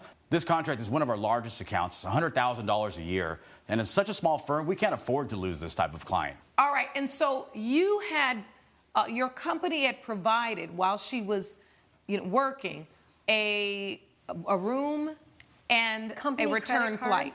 The company credit card, Ms. Scout? You Yes, paid for it on the company credit card? I had access to a company credit card. All right, so did you cut that access off Yes, once you you did. fired her? Absolutely, Your Honor. My But emails, my her communication. return ticket was still paid for, as well as the hotel room. You didn't kick her out of the hotel. Absolutely not. It's not part of our process. She was terminated and was informed that her termination and contract with us was ended. And But the room was already booked. yes, it was. So Your you Honor. could have stayed in DC for 5 days. Yes. And then flown home on the ticket that was previously purchased, the second half of the ticket? That is correct, but I still had 5 days that I'd have to pay for food. Even if I paid for food, that would be much more than the return ticket. I have family. I mentioned I have to get back to my family. I have a dog, Rozzy. I have a pit bull that I'm paying for a dog sitter. I was expecting to get compensated with a job. I'm broke at this point. I don't have a job. Judge Lake's verdict when We the People returns. Ms. Scout, as I'm listening to your testimony, I'm saying to myself, well, yeah, I have compassion for a person that has a really bad week personally and does something that they otherwise would not do. However, if the company still gave you the hotel, gave you the flight home that was already paid for, you had to make a personal choice. That was then not a professional choice you made. You made a personal choice that you'd rather come back. That is a personal decision, and that is not Mr. Morales' company's responsibility to do anything above and beyond what they've already done, which is put you in position to do your job and do it well, which you found a way not to do. For that reason, judgment for the defendant. Plaintiff's complaint is dismissed. Court is adjourned. All rise. Judge Lake has ruled in favor of the defendant. The plaintiff's case is dismissed. Business is business, baby. What can I tell you? Hopefully you become a better, decent human being after this. Please follow me this way. Sarah McCallie claims a sentimental pair of boots were ruined by her friend's big feet. Erica Bailey claims the plaintiff willingly loaned the shoes, knowing she had wider feet. All rise.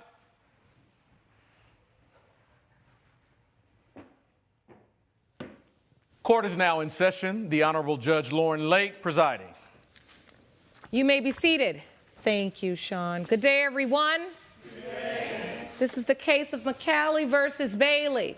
Ms. McCallie, you are suing Ms. Bailey for $600 for the price of a pair of boots you say she ruined. Yes, Your Explain to the Honor. court, please. She ruined these boots that were dear to me. I lent them to her for a photo shoot, and instead she decided to take it upon herself to walk around all over town, going to parties and dinners, and she completely ruined them with her big feet.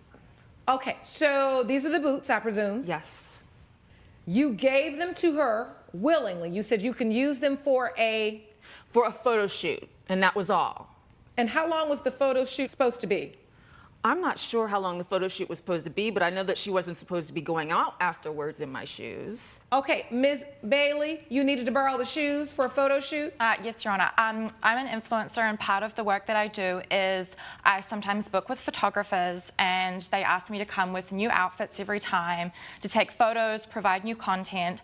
Sarah is a really good friend of mine, and I borrowed clothes and shoes from her in the past, and I said to her that I had this 2000 inspired photo shoot and I needed something, and these boots were perfect. And so she willingly lent me the boots, knowing that I have wider feet than her. And of course, I wore them to the photo shoot and to some other influencer-related events. Back up.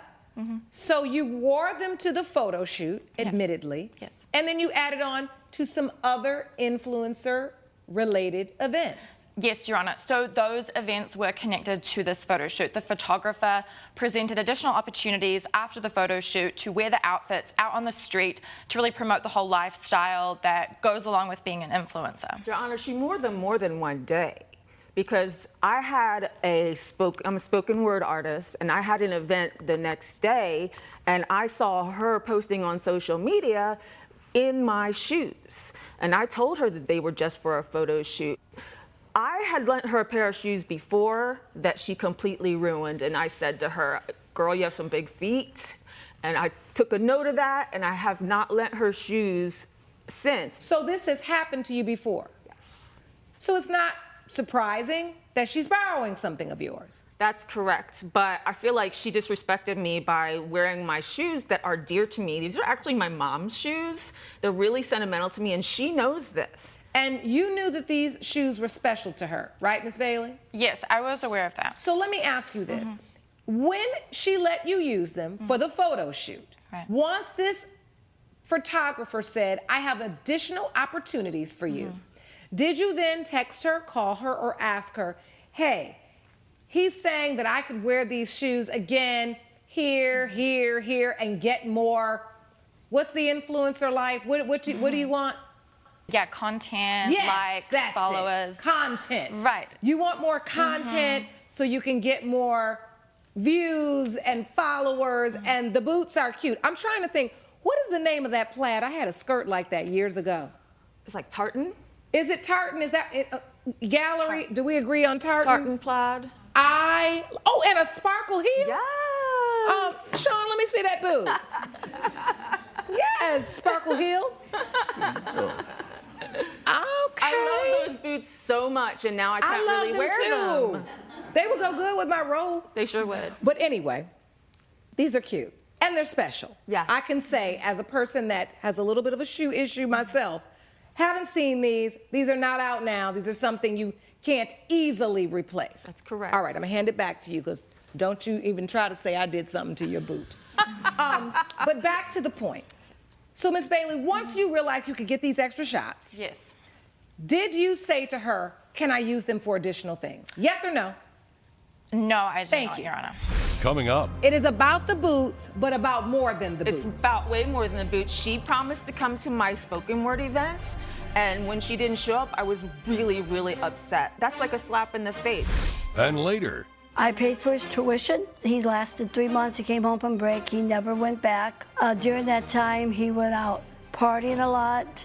He started drinking. we're back with a dispute between friends Sarah McCallie and Erica Bailey over a pair of stretched out boots. Did you know how important these shoes were to her? I knew that she really cared about them, but I did just think that they were, a pair of shoes, just like anything that she's lent to me. She's lent me. So wait a minute, that doesn't make sense.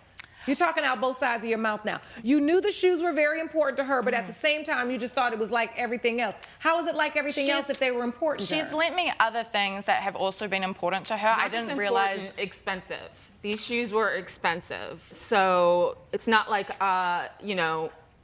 this is what their value is, $800. Really. All right, let me see that. Sean, can you hand me that evidence? So this is the value of the shoe, And $800. I'm only asking for $600. And why are you asking for $600 instead of $800, the value of the shoe? Because I feel like it's a good in between of what the listing that was posting shoes similar. Well, it says the price is $400. Yes, that's a buy it now.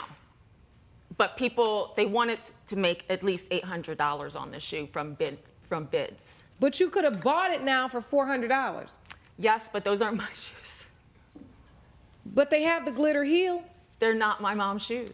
So you're adding on $200 more for the fact that there's a sentimental value? Yes, I'm upset. I just can't believe she took advantage of me. I've been helping her out, and she just took advantage of you. So the point is, those shoes are still wearable or not even wearable for you anymore? Not even wearable for me. I can put on 2 pairs of socks, and I'm slipping and sliding around them because of her big feet. It just seems ridiculous that two friends are in court over a pair of boots that look to me like there's still a way for them to be wearable. I don't know if you've discovered that way or not, but it's sounding like you're more upset that she didn't honor you and the things that you value the way you felt like you've honored her and the career that she's trying to grow and what she values. I am upset. It is about the boots, but about more than the boots. It's about way more than the boots. She promised to come to my spoken word events, and when she didn't show up, I was really, really upset. She couldn't give me a text, but she could post on social media. I mean, that's like a slap in the face. And as a matter of fact, after I was done with the spoken word event, I had to meditate and get myself together, and I wrote a little poem. And if you allow me, I'll read it right now. Absolutely, yes, go for it. Okay. Friends don't steal or take. Friends are forever unless they're fake. I gave my heart, I gave my time, I even gave her my hard-earned cash. But she stepped on me with my own 2 boots. And I'm sorry, I trusted that trash.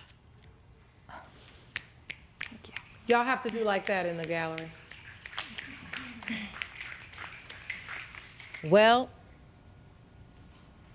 how do you feel, Miss Bailey? What is your response to the spoken word poem? I mean, I'm honestly just hurt that she would jeopardize our whole friendship that we've built over the last 5 years over a pair of boots. I felt terrible about the fact that she couldn't wear them anymore. I felt terrible that I missed her spoken word performance. You didn't. The truth is, me awarding you the $600 for these shoes, you don't want a new pair of these shoes. You want the pair you have because they were your mother's. That's right. On the flip side, Miss Bailey, I don't feel like you need to get off scot-free in this because although there is no outwardly damage to these boots. I've looked at them. I have worn a pair of shoes that have been too wide, and it's a miserable wear. It's a miserable wear. Mm-hmm. What I also didn't like about it is that you just don't seem like you're a very good friend to her. And you seem like you've gotten yourself a really nice young woman for a friend who's got herself together, who's got a way to help you look like the influencer you trying to be, right? Mm-hmm.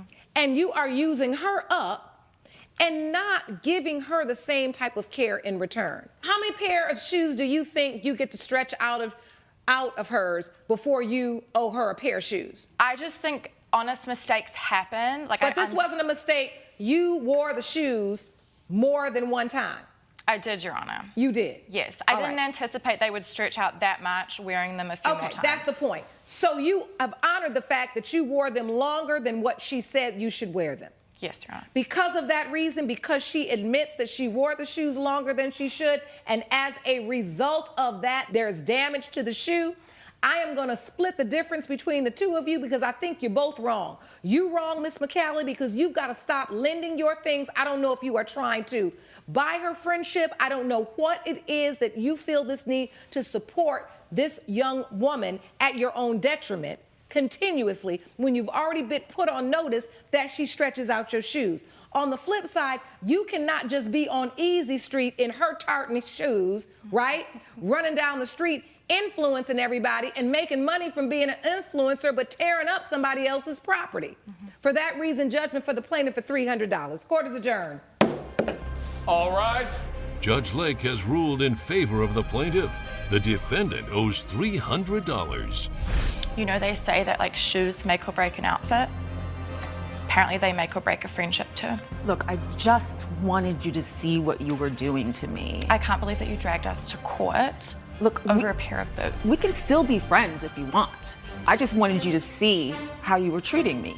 Coming up. I met someone, a woman who I thought I was going to marry, and it didn't work out. And honestly, between my father and my grandfather's passing and my mother walking out on me, it's been a tough go of it. And so I've been just trying to piece things together. Daisy Scott claims her grandson has taken advantage of her generosity long enough and owes her back rent.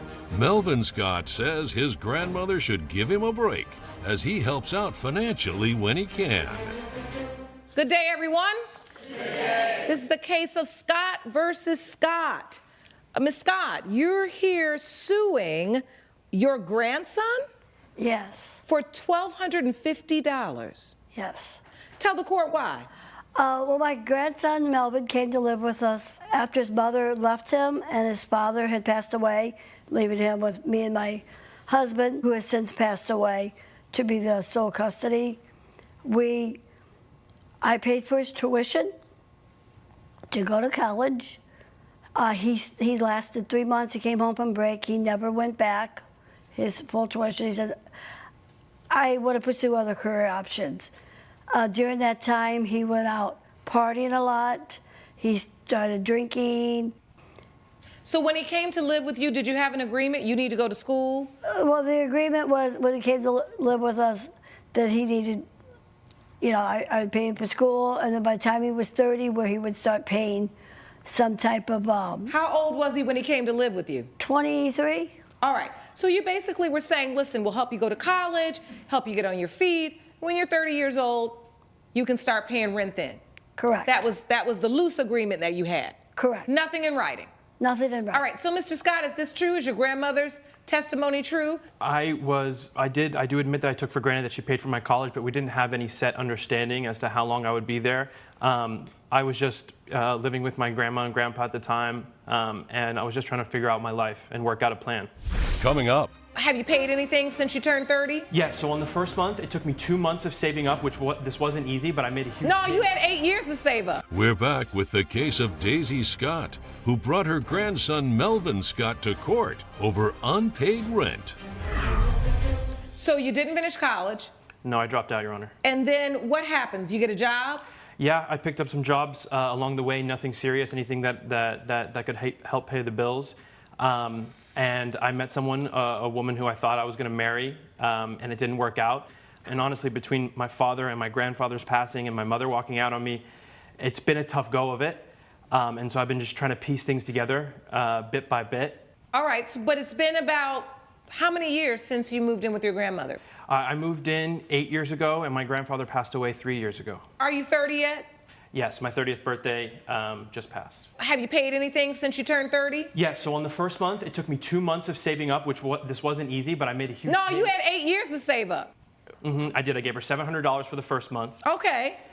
And then the second month came around, and all I could scrounge up was $50, and I did have a coupon for a cleaning, so I actually paid for a $200 cleaning, which I have a receipt, Your Honor. I'd like to see it. Sean, can you pass me that evidence, please? So $700 first month, you came in hot first month. I did, Your Honor. $700. Okay. 50 the next? Things were I didn't have 2 months to save it up, and things were not as fruitful as they were the previous 2 months. Were you understanding of the fact that your grandson was really trying to turn his life around and he wasn't able to pay consistently the same amount? Or did you think when he paid the $700 the first month, he was going to repeat that payment in the second month? I thought he was going to repeat the $700. I had no Is there idea. anything in writing? Do you have anything that says, all right, we're going to do $700 a month. This is what you owe? It's all verbal. Judge Lake's verdict when We the People returns. All right. You know your math is off. You suing for $1,250, you should be suing for $1,350. You said he only paid $50 the second month. That means he'd owe $650 more. And then that means the next month, the third month, would be another $700, would be $1,350, not $1,250. Yep. Well, my memory's getting. But you'll take $1,250. I'll take $1,250. I bet you will, after all these years. All right. Tough love is some of the best love, right? Right. And discipline, expectation, and sometimes making demands of the young people in our lives helps them grow up in ways that their freedom to just be will never do. And it's time for you to get some expectations and some demands put on you, Mr. Scott. And I'm just going to say this for the record, Ms. Scott, because it's your house and you're going to run it your way. But if he's going to live there, he needs to sign a lease. Do you understand? Yes, Your And for that reason, my judgment is for the plaintiff in the amount of the $1,250 you sued for. Court is adjourned. All rise. Judge Lake has ruled in favor of the plaintiff. The defendant owes $1,250. Yusuf Menon claims his friend ruined his back and his wedding after she gave him a massage. Claudia Griffin says if Mr. Menon really wanted to get married, he shouldn't have cheated on her friend. All rise.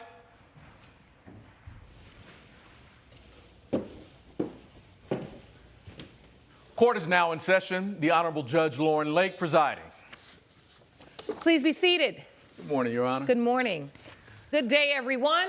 Good day. This is the case of Menon versus Griffin.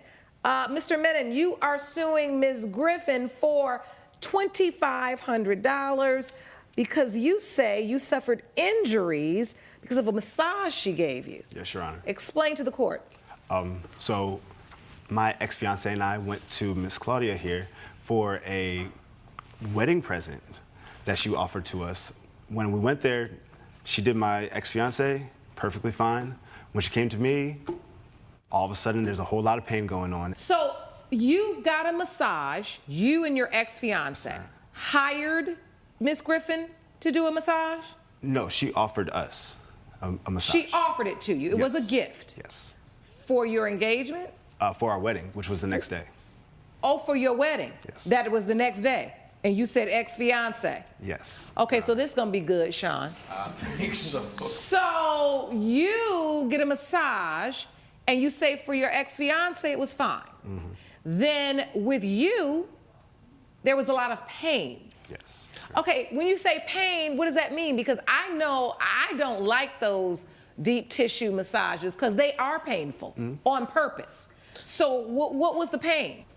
This time it felt like there was just a sharp pain that I've never experienced before. So Ms. Griffin, you gave Mr. Menon a massage? Yes, ma'am. I gave them a massage for their wedding present. Was it your first time giving Mr. Menon a massage? No, I've gave them both massages before. Oh, so they were past clients of yours? Yes, ma'am. And But this massage was a gift because they were getting married the next day.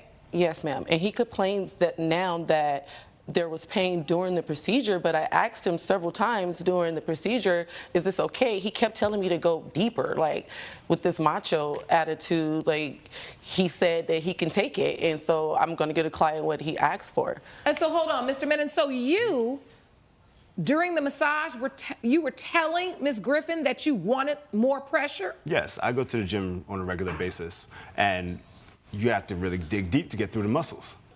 But you just said I was hurting you the whole time. So why would you tell me to go deeper if I'm asking you, is this okay? And you're telling me that it's fine, but now you're telling me that there was pain the whole time. Right. And you telling me the same thing, and it doesn't make sense. Make it make sense. He's a liar, Your Honor. Yes, Your Honor.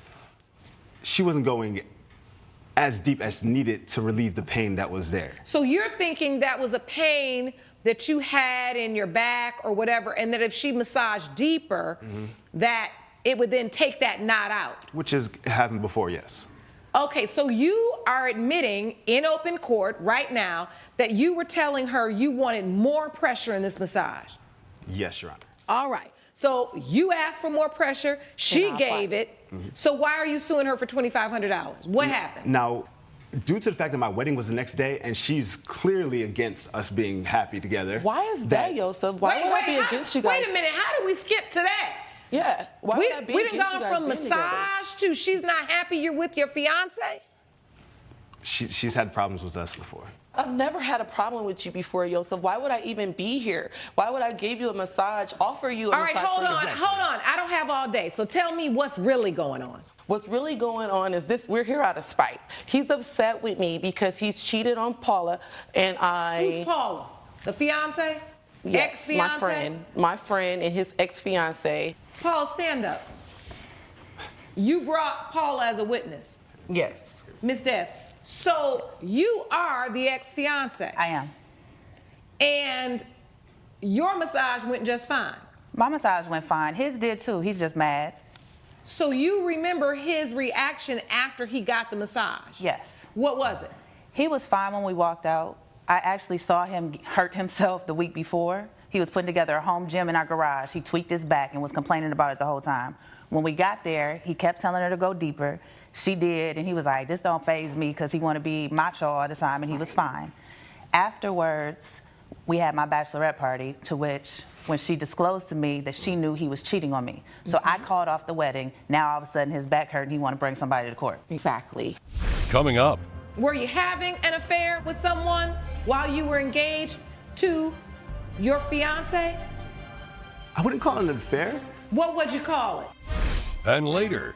Paul is following me around and still in his robe. He's kind of lingering as I'm doing Mr. my Francis? chores. Yes. Is following you around the house? Yes, while I'm doing my chores. In his robe? We're back with the case of Yusuf Menon and Claudia Griffin, who are fighting over a massage injury. You say you saw him injure his back. Ms. Griffin, did you have them sign a waiver or, an acknowledgement of prior issues with their body? As far as paperwork, no, ma'am, because these are my friends. We have done these massages before. I do have a normal procedure for my other clients where they fill out a checklist. Did you bring that checklist Yes, with I you? did. Yes, I May I did. see it, please? My license is also in there. I've been doing this for 10 years. I've never had a Thank you. problem before, so I've Your never had a problem. license is here. Yes. And then this is the paperwork you have clients fill out. Yes. On their first visit to you, did they fill this out? The first time I've ever worked with them, I did have them fill out something. Do you remember them having any injuries? Did you bring that paperwork? No, ma'am. That was years ago. We've been friends since college. When you came in for this massage, did you ask both of the parties verbally, do you have any areas you want me to avoid or no? Well, he had already told me that he was feeling pain, and this is the reason why I offered them the massage, because he said that he was having some pain and he wanted to have a pain-free day, the day of his wedding. I told you I was sore. Right, but you did not disclose to me that you had an injury. All right. What evidence do you have that Ms. Griffin injured you? So I have my medical record from the day after. So instead of our wedding, I went to the hospital. to have everything. I'd like to see that. everything- Sean, to have can we have that everything- evidence, please? So after the what? After the massage. I was going to say after the wedding, you didn't have no wedding because we didn't even get to that part yet because you got found out. Right. That part. Talk about applying some pressure. Right, that part. You applied some pressure, all right. Were you having an affair with someone while you were engaged to your fiance? I wouldn't call it an affair. What would you call it? More like an entanglement of spirit. An entanglement of what?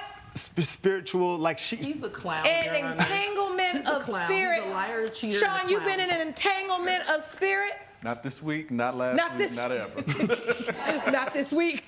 Listen, you got caught. Mm-hmm. And so, what is this paperwork? A medical invoice? It's a medical invoice and also the cost of a chair that I had to purchase in order so I could perform my job. There was no way I was able So, to a medical invoice of $2,000, what it took for you to get x-rays and a readjustment, and then you had to do a scan. Then you had to buy a chair, an ergonomic chair, because what, your back was killing you? Yes, and I was unable to sit in the chair provided. This is clear. Mr. Mena, listen. When you're gonna put together a whole piece of gym equipment, I can understand how your back could be sore or aching, right?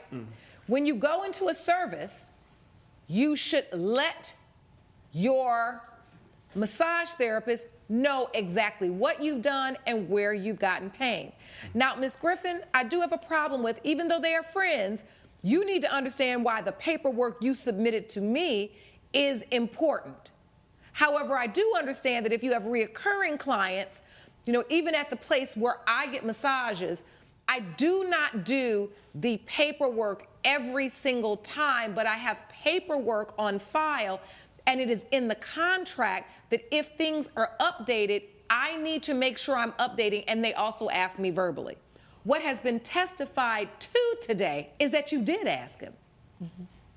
And he did respond that he was feeling some pain because he was sore. Yes. You also testified that you asked for more pressure. So, in this court's opinion, you have not proved sufficiently that any injury or pain as a result of this massage was caused by the therapist, or was it caused because you already were sore or sustained some level of injury when you were putting together the equipment? It wasn't a whole gym Stop equipment. talking, It was Mr. like, Minute. Stop talking. Stop talking. Because what I see now is your issue is really not with her massage.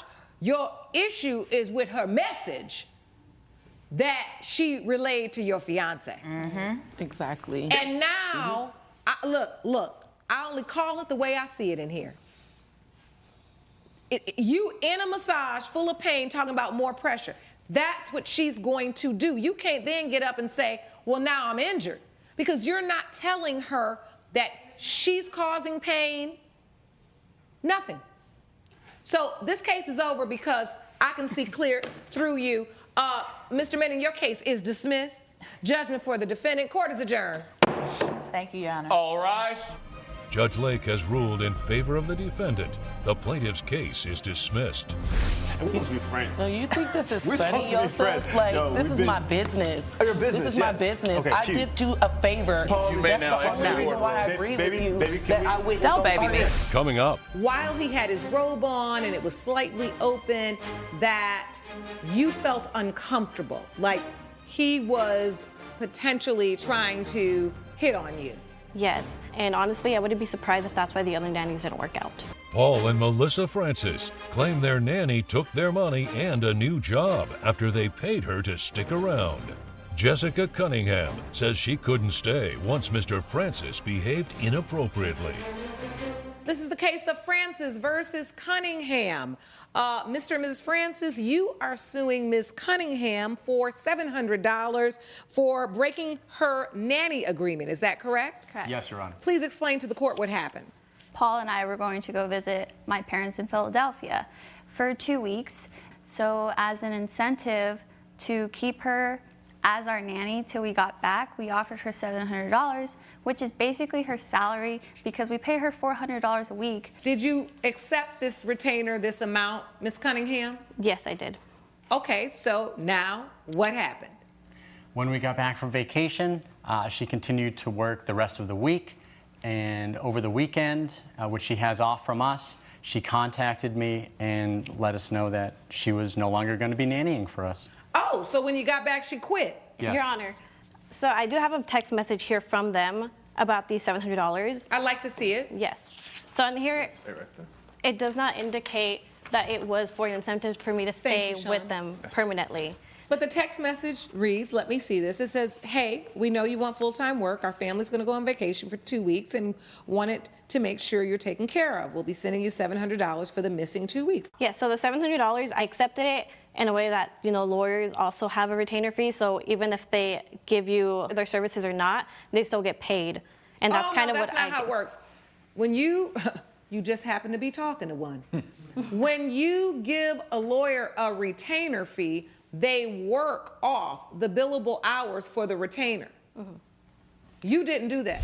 Coming up. He's still in his robe. He's kind of moving around. The robe's also shifting, so I'm looking away because obviously I don't want to see what's under there. The robe is open? Back with a dispute between Paul and Melissa Francis and their former nanny, Jessica Cunningham, over a retainer. Why do you quit when they get back? So that week that I was working with them, it was a normal week. Monday through Wednesday was perfectly fine. On Thursday, however, during my morning routines, I put Thomas down for his nap. And as I was leaving the room, I saw Paul out in the hallway in the robe. And he said, oh, I thought I heard Thomas crying. I told him, no, you know, I put him down for his nap. He's okay. And so usually in the mornings I have a routine. I clean up the mess that we made that morning. I prep his snacks. And as I was doing all of my regular chores, Paul is following me around and still in his robe. He's kind of lingering as I'm doing my chores. Mr. Francis? Yes. Is following you around the house? Yes, while I'm doing my chores. In his robe? Yes. Okay, saying and doing what? He was asking me what my plans were for the weekend. He was asking if I was, you know, kind of like a big party person. And, you know, he's still in his robe. He's kind of moving around. The robe's also shifting, so I'm looking away because obviously I don't want to see what's under there. The robe is open? It's slightly open. And he doesn't have on pajama bottoms or anything? It's just a robe. Okay, but once he realized that he was okay, why wouldn't he go back and put some pants on? Yes, I was in my robe. I was not following her around. I'm in my home. I'm setting up, I'm getting a bagel, I'm setting up my workstation. I'm just doing my own routine. And were you asking her if she liked to party and what her plans were? I did ask her what her plans were for the weekend. I thought it was innocent small talk. I honestly didn't feel any uncomfortableness coming from her, and I didn't think I was overstepping my boundary or you know, like being inappropriate in a robe. Judge Lake's verdict when We the People returns. So, Ms. Cunningham, are you testifying that while he had his robe on and it was slightly open, he was potentially trying to hit on you? Yes, and honestly, I wouldn't be surprised if that's why the other nannies didn't work out. Oh, all right, so the bottom line is you felt like he might be a little creepy, which I get. As a woman, I encourage you to own your power. If you feel uncomfortable somewhere, speak up, say something. Did she ever address this with you? No. She did not. All right, so instead, you're a young girl. Instead of going and addressing it, you just said, you know what, I'm gonna go take this full-time job somewhere else. Where you're wrong is you took the $700 when you knew they were giving it to you so that you would not go work for another family. For this reason, it is the judgment of this court. I am actually not going to award them this full $700 because I do feel like there was something there that, Mr. Francis, in the future, you need to be more mindful when you have young women in your home, how you're dressed, how you behave. For that reason, I am going to order that you return to them half of the $700. Judgment for the plaintiff for $350. Court is adjourned. Judge Lake has ruled in favor of the co-plaintiffs. The defendant owes $350. Gloria Coleman claims the braids a new hairstylist gave her were so tight that it caused her to lose her hair. Quenisha Locke says she recommended a different style, but Ms. Coleman wouldn't change her mind. All rise. Court is now in session. The Honorable Judge Lauren Lake presiding. You may be seated. Good morning, Your Honor. Good morning, Sean. Good day, everyone. Good day. This is the case of Coleman versus Locke. Ms. Coleman, you're suing Ms. Locke for $300 due to hair loss you say she caused because she made your braids too tight. Yes, Your Honor. Explain to the court what happened. Well, my granddaughter had gotten her hair done previously by Miss Locke. Okay. So she was recommended to me. I was going to a church event and I wanted to get my braids. So she contacted her. She didn't reply. So she contacted her again and she gave me an appointment to come into her salon. So I go into her salon to get my hair done. I was a little bit late, maybe about 6 minutes or so late. When I arrived, she wasn't ready to do my hair at that time. So I had to sit there for maybe 30 minutes or so. When I got into the seat, she proceeded to start on my hair, and I said, aren't you gonna wash it? And she said, no, you're late. But then she turned around. Now, mind you, I paid her $300 for services. So then she decided to go ahead and wash my hair. She started braiding my hair, and she started braiding my hair too tight. 1 second, Ms. Locke. I said, you're braiding my hair too tight. The further forward she got into my hair, it was getting tighter and tighter. And I told her, you're braiding my hair too tight. So but hold she on. continued. Pause there. Ms. Locke, I want you to respond. Yes. So she came to get the hair braided. Yes. Got in the chair. Mm-hmm. You started braiding. First I was kind of a little bit arguing with her because she took too long. If you've ever been to a hair salon, you know that you work on multiple heads at once. Okay? Not braids. Well, not braids, no. You're gonna braid her hair all at once, but I was finishing up another client before she had got there. Right. That's how the hair salons work. So I'm doing her hair before we even got started, Your Honor. I'm noticing she ain't got that many edges right there. So I let her know, hey, let's do a different hairstyle possibly because it's gonna be very strenuous on your hair. She proceeded to tell me that this is what she wanted to do. She wanted the braids. I even texted her granddaughter. Her granddaughter said, just do what my grandma wants.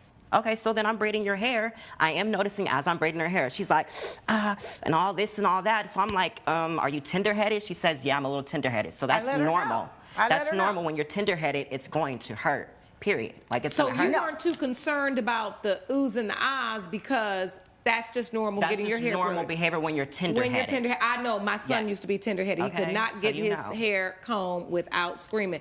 So I get that. Now, Ms. Coleman, you say she kept braiding and braiding, and you kept noticing it was painful. Did you ever say, I would like to get a different style? No. Because I don't know if this is going to work for me. No, braids, I've had my hair braided in individual braids before, and I've never, ever had that type of feeling. When's the last time you had individual braids? Before this time? Probably, maybe I'd say 6 months prior. Oh, all right. And this was a special occasion I was going to. All so right. I wanted it so done. do you remember Ms. Locke asking you, do you want to try a different style? She suggested it. And then what did you say? No, I wanted that style. All right. Because it was easier for me to manage. And being the professional that she claimed to be. I am a professional. Everybody come get their hair done by me. She should have known the texture of my hair and how to manage it in the braids. And if she supposedly said that I didn't have that many edges, why? I want to know from her, why were you pulling the few edges that I had? Well, I'm going to let you answer, Ms. Locke, but I have an idea about that. I pretty much told her, I said, we could swoop and dupe it. You see how I got these little swoops right here? But why didn't I was you do trying to that? hook her up You and do didn't a swoop swoop and dupe. because you didn't You want pulled that. it. You didn't pulled want it. the You swoops. pulled- you pulled told it. me you wanted your hair You pulled braided. it. Well, what do you do when you Did get your you hair tell braided? her you didn't want the swoops, Ms. Coleman? I don't recall telling her no. I don't even recall her asking me that. She just kept on doing my hair and told me that, oh, it's going to be okay after I finish. All you got to do is put a little oil and take a few aspirins and it will stop hurting in a day or so. And I was like, okay. So I'm trusting her. She's the professional. Coming up. But she wanted it. She paid that money for that It stuff. was when I went in there. Ms. Coleman, you got a lot of evidence now. Can you bring all this evidence that you got? You can And then make sure you let her Just know give how me everything you got. And later. Stating that he wanted me to have half of his savings and his bonds. Is that true, Mr. Goldberg? Your Honor, it's true but misleading. We're back with the case of Gloria Coleman and Quenisha Locke, who are arguing over a hair loss-inducing trip to the salon. So what happens to your hair after you get it braided? So When do you start seeing damage? Well, it was immediately. It was hurting when I left her shop. Okay, well, that's not abnormal. I mean, if you go get individual braids, they hurt. I've gotten them before. So that's not abnormal. It's also not abnormal to have to take a couple aspirin. Well, I've never had any fallout before. I understand that. That's why I'm trying to hear from your testimony what you think Ms. Locke did wrong. Because braiding individual braids tight, in my experience, is a necessity. You have to do it. Anybody in the gallery ever got braids? Yes. Did they have to do them tight if there's individuals? Yeah, they have to be. But so when she asked excessive. Okay, so you felt like she went above and beyond. Because of the fact that if I had like a thinning of hair, maybe before, it may have been different. She has a heavier hand, and she braided it heavy, because the second day I was still having that same pain. I still had to get aspirin. And then the third day, I couldn't take it anymore. So I asked my granddaughter to take them out because we tried to contact her and she was unavailable to assist me in taking them out. I couldn't take them out myself. I don't have the strength for that. And she was not able to do it, so my granddaughter took them out. And when she took them out, my scalp was irritated. It had been inflamed, and I was like, oh my God, what am I gonna do? My edges had bumps. So it was so bad. For 3 days, it bothered me. I had to go to urgent care. So when I went to urgent care, the doctor, he had never seen anything like it before. He said, this is just from braids. Irritated? He said, from braids, this has caused you to have traction alopecia. I was like, never heard of it. I have. And I understand how braids that are very, very, very tight can cause that.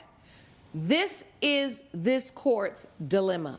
Ms. Locke testified, and you agreed, that as she braided and saw your hair multiple times too, Your But Honor. I do have a doctor's note, I'd like Your to see Honor, it. I'd like to see stating it. that she had done my hair too tight and why I developed the traction alopecia. This does not say that Ms. Locke braided your hair too tight. What it says is that it happens from your hair being worn up and pulled tight, right? And then the treatment for it is where your hair out of braids and not pulled back. I understand that you came and wanted a hairstyle that you saw someone else have or that you wanted to have. I do believe that Ms. Locke did her due diligence by suggesting another hairstyle once she started to braid your hair. And I can see from here that you are not in the position to be getting individual braids around your hairline. We then have to figure out, did Ms. Locke do something wrong? Now, there's a part of me that says, Ms. Locke, you maybe should have just refused.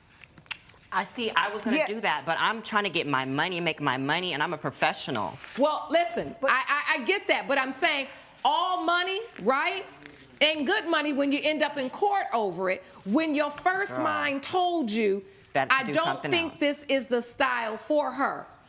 But she wanted it. She paid that money for that style. It was when I went in there. Miss Coleman, you got a lot of evidence now. Can you bring all this evidence that you got? You can and see then make sure you let her know give me how everything you got. Your granddaughter Give me was. everything you got before she started. I hope you read it when she said her granddaughter is very unprofessional. This is what your hairline was before she started? Yes. You definitely shouldn't have got no individual. Thank you. That's why I told her, you're the professional. You should know how to braid it. Or no, you should tell me I don't braid. Don't blame me. No, what she tried to tell you was you do need to get a different style. You just didn't want to hear that. Now let me see these messages. Hey, my braids are too tight. Can you help me? I'm booked. I can do it in a week. Can I get a refund for my $300 at least since I paid all this money? I did 6 hours of work. I can't wait that long. I can tell you right now from your hairline, that is going to be a problem. And she told you that, and I can see the money that you paid her. Listen, I'm not going to waste everybody's time because at the end of the day, it is what it is. You paid for a service she provided. She also gave you her professional opinion that you should change the style that you're having, to which you then demanded you give the braids that you wanted. You get the braids that you wanted. There is no way this court can hold Ms. Locke liable for the damages, because that is unfortunately a lesson that you have to learn, that when a hair professional says to you that you should not get this, right? You have to accept your role and responsibility in demanding what you want and how you want it, and if in the end it pulls your hair out. I know it is tough, but Ms. Locke did the right thing by telling you you should have gotten another style. Judgment for the defendant. Court is adjourned. All rise. Judge Lake has ruled in favor of the defendant. The plaintiff's case is dismissed. You don't have no so why edges, would you then braid why are what you I trying to had? get that I don't braid wanna hear hairstyle? it. That's why guess I'm what? gonna You make didn't sure get, you didn't that win. you don't get the I clients won. that You you sitting here wanna wasting get, my time. I 'cause could have had you $800 don't- today, You're not girl. professional. But I'm sitting You're here not dealing with you, professional. Grandma. That's Come on. professional. People You may know now what you exit do. the courtroom. Coming up, I started to reconnect with them, and he eventually wrote a will 1 month before he was diagnosed with dementia, stating that he wanted me to have half of his savings and his bonds. Jeremy Goldberg claims his brother is keeping an inheritance from their late father for himself. Christopher Goldberg claims the money was used to care for their father. Good day, everyone. This is the case of Goldberg versus Goldberg. Mr. Goldberg, you're suing your brother for $9,000, and you claim you're half the savings bonds that his father put away, and you inherited when he passed. That is correct, Your Honor. So tell me what happened. I'm sorry about the passing of your father. Your Honor, basically, a year ago, I was found out that my father had dementia. You know, as a child, my father he was an actor. He was also a drunk, and he abused me as a child. And as he got older, I started to reconnect with them, and he eventually wrote a will 1 month before he was diagnosed with dementia, stating that he wanted me to have half of his savings and his bonds. Is that true, Mr. Goldberg? Your Honor, it's true but misleading. My father did write that letter. However, his state of mind was unclear when he wrote that letter. My father lived with me for 2 years. I was his caregiver. What he thinks there was in the bonds and the savings is not true. We had to pay for a hospital bed. We had to have a special shower made with rails. We basically converted our home into a hospice for 2 years. There was a lot more out-of-pocket expenses that came out of my savings. So you were your father's primary caregiver? We were. What did your brother do? Ask him. I didn't even see him until the last year of my father's life. Coming up. And eventually my father had signed the will stating that I should get half of the savings and bonds. Do you have a copy of that will? I do, Your Honor. We're back with brothers Jeremy and Christopher Goldberg, who are in court fighting over an inheritance. What about day-to-day care? Were you participating in that, Mr. Goldberg? I was not. I mean, at the time, I had a full-time job, and I wasn't always able to be there. I tried to go on the weekends. You know, I was trying to mend the relationship that we had, and eventually my father had signed the will stating that I should get half of the savings and bonds. Do you have a copy of that will? I do, Your Honor. It's not a will, Your Honor. It's just a letter my father wrote. This is not a will. Why did you just offer this up as a will? I mean, to me, it states clearly what my father's intentions was for his savings and bonds. He wanted me to have half. Well, it's a letter. It says, Jeremy, I'm writing this to you because your brother Christopher and you are my greatest joys. I'm sorry I can't be here longer, but you and your brother are to split all of the remaining money left in my savings account. Just signed by your dad. This is lacking what's necessary to be a valid will. To my best of my knowledge, this is all that he had given to me. Did he have a will, Mr. Goldberg? He didn't have an actual will. All right. Do you have evidence about how much you spent caring for your father? I do, Your Honor. May I see that, please? Yes. This is actually just half of what I spent. Oh, this is an invoice for your brother. Well, yes, my accountant drew that up. I don't have the actual receipts, but we did have to pay for a hospital bed, which was about $8,000. Don't you have it on your credit card? I don't have those documents with me today. Judge Lake's verdict when We the People returns. But this is from your accountant saying that the hospital bed, the new shower, and the stalls and the housekeeping bills, they all came to $9,000, which is the exact amount that your brother's suing you for. That's approximately half of what it cost me. So basically, this invoice was going to be given to your brother to show this is the half of the money he owes for the care of your father. Exactly. But you do not have any receipts that shows that you actually had to invest double this amount. I don't have those with me today, Your Honor. Why? A lot of that was disposed of after my father passed away. How long ago did your father pass away? It was about 6 months ago, Your Honor. Did you bring any evidence, Mr. Goldberg, of what you knew your father was supposed to have in the bank? The cost that your brother incurred taking care of your father. Do you have anything else but this little letter?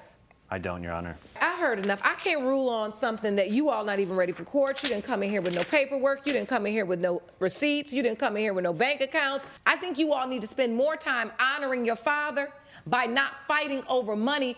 For that reason, it's been determined by this court. Mr. Goldberg, your case is dismissed. Court is adjourned. Judge Lake has ruled in favor of the defendant. The plaintiff's case is dismissed. For what? You liquidated all of his assets and claim you have no money? Do you think it's really worth it to sue me in court over such little bit of money? You're going to see you in court again, or am I going to see you at a family holiday? I still love you. You may now exit the courtroom. Tiffany Stevenson claims her ex-boyfriend donated her belongings to get back at her after he cheated and they broke up. Kemp Kettle claims the plaintiff disappeared for a week, so he packed up her stuff. All rise.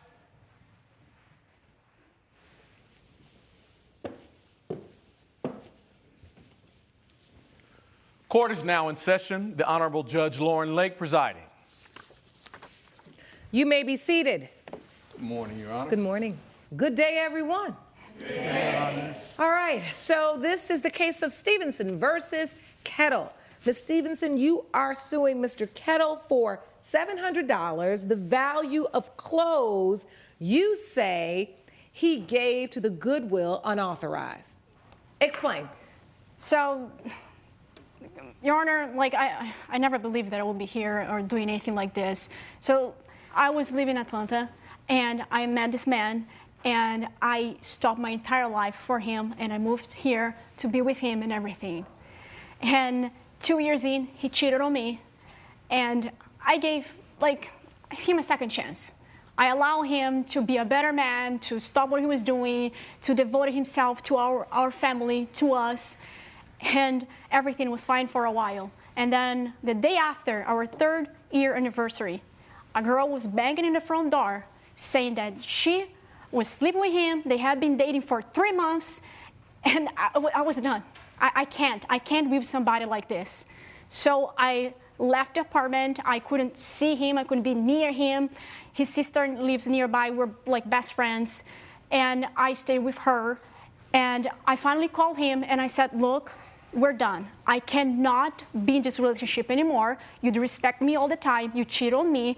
I left my entire life for him. I came here without knowing anybody or anything, and I came here for him, and he kept on doing those things. Okay, stop. Okay. Pause. Sorry. Mr. Kettle? Yes, ma'am. Do you take issue with anything Ms. Stevenson has said thus far? Most of what she said I take issue with, yes, Your Honor. Most of it? Most of it, yes. So you weren't in a relationship and then you cheated? No, I was in a relationship with her, a very toxic relationship, and she did move in with me to California, and that's when her entire demeanor changed. She used to be very kind and sweet and encouraging to me when we were texting long distance and when I met her at the bar in Atlanta. When she moved in with me, all of a sudden she became very demanding, very demeaning. So I admit that I made some mistakes in this relationship. I should have, rather than find emotional and mental well-being in someone else, I should have found the courage to end the relationship beforehand. Okay, didn't I just say, do you agree with what she said? And you said no, and then you just sat up here and just recited exactly pretty much what she said. You were in a relationship, it started going kind of bad, and you cheated. I was not in a relationship that went bad. I was in a toxic relationship, and I did not. Toxic relationships are bad. So take me to the part where you leave and somehow he does something with your clothes. He takes them to the Goodwill? So, no, he donated. I don't know what happened. He donated. That's what he said. Like, I'm not sure exactly how it happened. That's what he said. So what happened is, after I was at his sister's house, where, like, we're best friends, I was staying with her, and she was like, I don't know how he got a woman like you, and I don't know why you take this, you know, when she all has these conversations things. with me. He's very spoiled, and he's always been like this.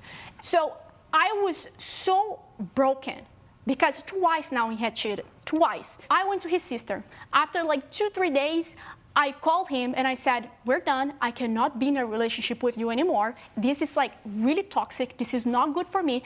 I need some time off. What did he say when you told him you can't be in the relationship anymore? He begged me to stay. He was like, please. That's not true. I did not beg you to stay. He begged me. I wish his sister was here. She couldn't come here. I tried to get her here. She couldn't come here. His sister saw. He was begging me, begging me to stay. That is you not elevate true. my life. You make me better. You make me a better man. I want you to be a better man. And he brings the worst in me. He brings the worst in me. Your Honor, I try really hard to make it work, to do everything, but he cheats on me. I have a text message, Your Honor. You can Let me see that. see the evidence, Please, Sean. please see. He called me promiscuous. Me. I never looked to anybody. I never did anything. I never gave him a reason for him to call me that. So these are text messages from Mr. Kettle to you. Yeah, between us. Hey, I can't unlock the door. Can you open it? I'm not home. I gave him, when I called him, we decided, look, I'm going to look for a place to live. But it's California and it's hard, so give me a little time to find. You said I need to come shower and change my clothes. Exactly. I paid for 1 month to stay, and I said, we're not going to be in a relationship. We're going to be, not roommates, but like we're going to live together until I find a place. And he said, this is okay. After you left with the sister? You came back? Yes. Coming up. Finally, when I could get in, he was standing there, and then he was like, you'll have 20 minutes, go. And I'm trying to get my stuff, and when I look, almost everything that I had was in trash bags, all piled up in the corner. We're back with exes Tiffany Stevenson and Kemp Kettle, who are in court fighting over lost belongings. Mr. Kettle, so you told her you have some nerve. Yes, this is... I haven't heard from you in a week, and now you want to move quick since you're back? I was worried about you. These so text you were messages, worried when she disappeared? Yes, these text messages are actually from after we had already broken up and established that she was going to stay in the apartment until she found a place. Then she went to a bar with my sister and disappeared for a week. I texted her. I called her. It was 4 days. Your Honor, I can explain what happened. It was 4 days. So what happened is this. After I talked with him, I was crying. I was kind of like in a depressive mode. His sister said, like, let's cheer you up, let's put music, let's go out. And I was like, okay, let's go out. We went out. I was in the bar, and I met this guy called John. And I don't know if you ever met somebody that you feel like you live another life with that person because it's so like common and it's so safe and it's so nice. And we kept talking, me, him, and Tia. The three of us were talking, having all the stuff. All right. So he invited me to spend a few days in Tahoe. I have never... On the night you met him? On the night I met him. I came back and I went to my apartment where I pay rent for 1 month. I put the key in, the key wouldn't work. The key wouldn't work. And I tried many times. I text him, I'm trying to get home. I need to go change. I need to get my stuff. He's not answering. He's ignoring me. Then he was like, yeah, I changed the key lock. I did all the stuff. I couldn't get into my own apartment. That you paid rent for? I paid rent for. Was your name on the lease? No, because what happened is he lives in a place that is rent control. And when we came in, I came in after I went to his apartment. If you put me on the lease, the rent goes higher and then changes everything. So he was like, let's keep you without the lease so the rent is lower because it's a rent control thing. And I was like, oh, okay. I want the best for us. So if we can save money, let's do it. I couldn't get in. And then what happened? I texted him, nothing from him. I went to his sister. True. I texted you right back. No, you text me later. I went. I'll give you a chance to respond, Mr. Thank you, Your Honor. I went to his sister, and I'm trying. For 48 hours, I couldn't get into the apartment. Finally, when I could get in, he was standing there, and then he was like, you have 20 minutes, go.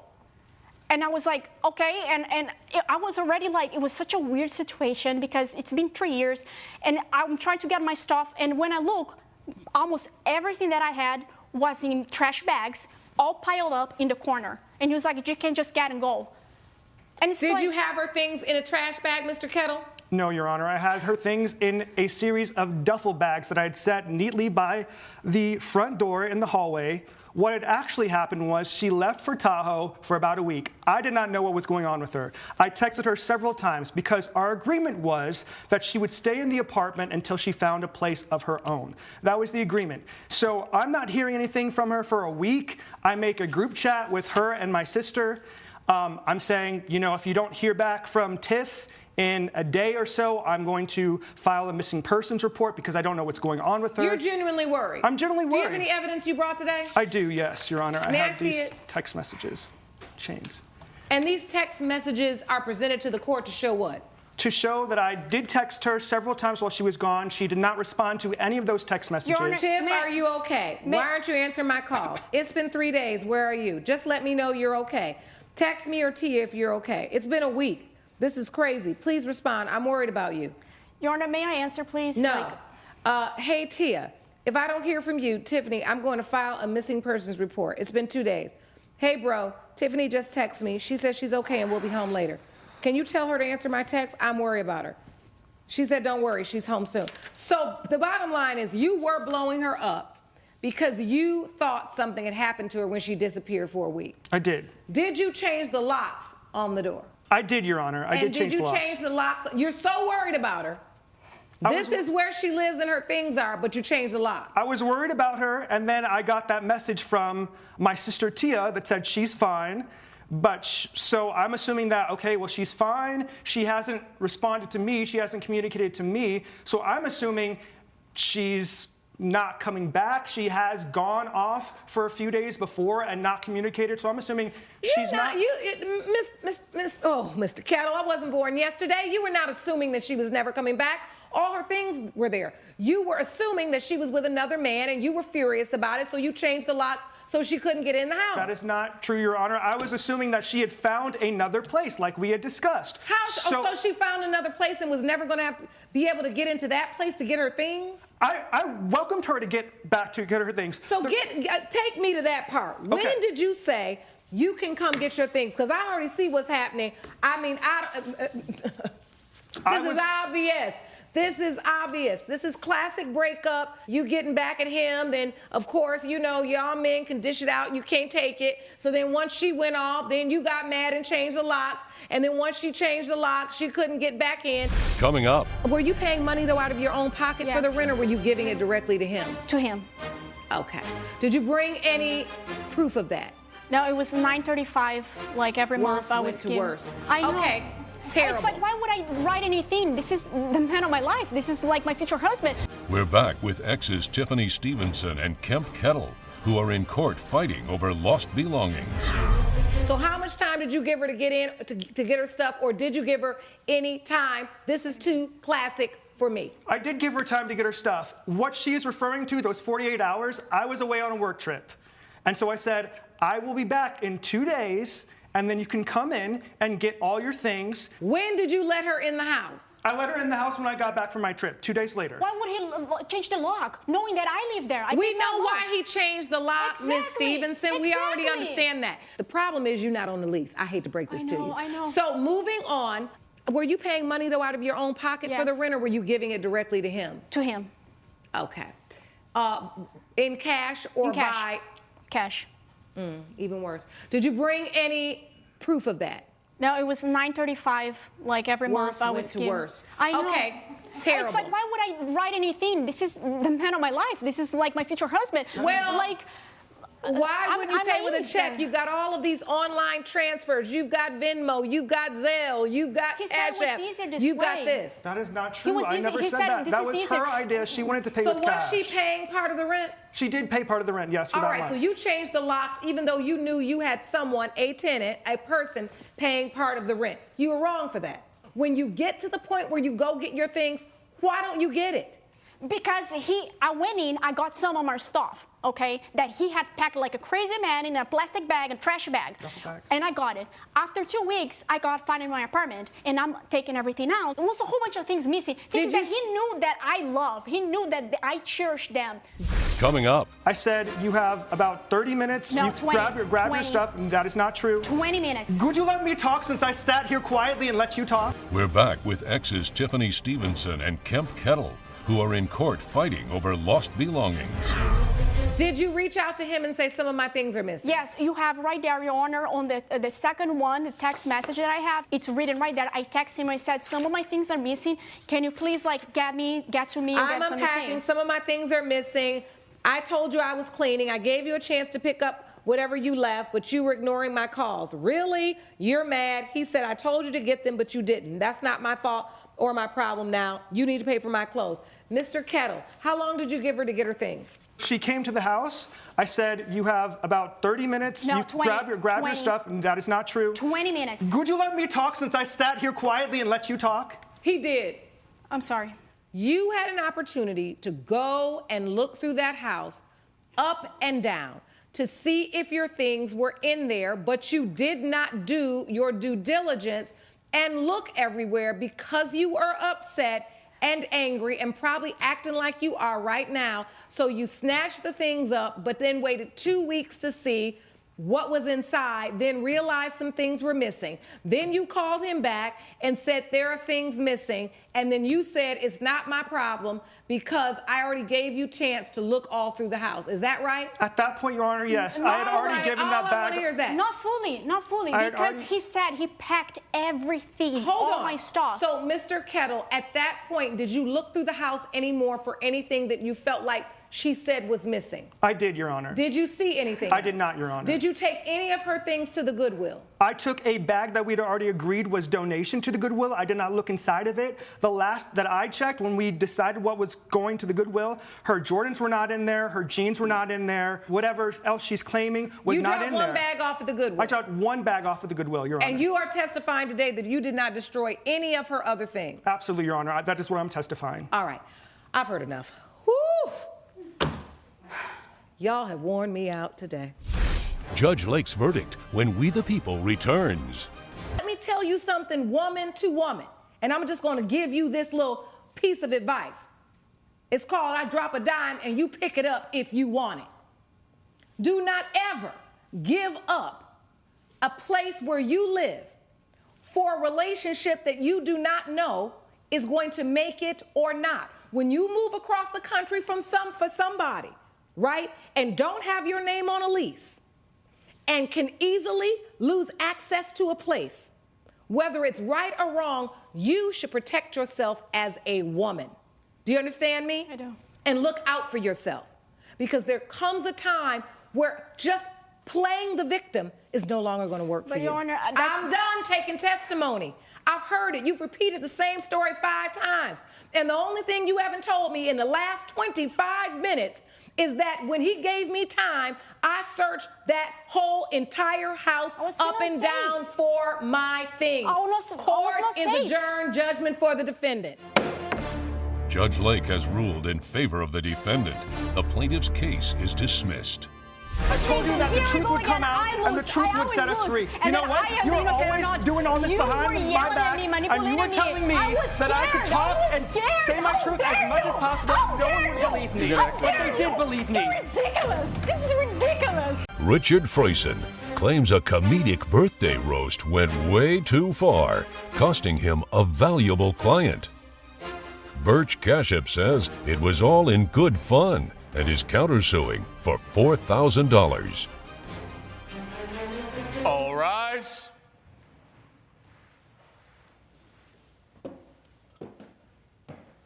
Court is now in session. The Honorable Judge Lauren Lake presiding. Please be seated. Good morning, Your Honor. Good morning. Good day, everyone. Good day. This is the case of Freyson versus Cashup. Mr. Freyson, you are suing Mr. Cashup for $3,800. You say he slandered your name at a party they threw in your honor. That's correct. And then, Mr. Kashup, you are countersuing Mr. Frayson for $4,000 from a loan you say he never repaid. Yes, Your Honor. I want to start with the plaintiff, Mr. Frayson. Please tell the court why you're here. So I'm here, Your Honor, because this man here, Birch Kashup, threw a party for me. It was my 30th birthday party. Kashup, he suggests that we do a roast, like a birthday roast of the birthday boy. Okay. And I was like, I don't like to be, the center of attention that much, so I Oh, you wasn't don't like to be the center of interested. attention. But Mr. Hollywood. I was just trying to play along, and so he starts talking about, our childhood and our teenage years. We grew up together, and eventually he starts talking about how I'm a fake. I'm not a real talent manager. I don't have any real connections. That I'm a liar. His comments about my career led this person, my client, to leave the party, and I tried to get him to stop. He wouldn't allow it, and he eventually texted me and told me that he was going to fire me. What kind of evidence are you holding there? So I have an invoice for the So actor. are you saying the client that was at the party started hearing the roast and then got nervous and was like, I'm going to get out of here, and then they didn't want to work with you anymore? That is correct. So you'll see there that he's worked for me. He worked for me last year.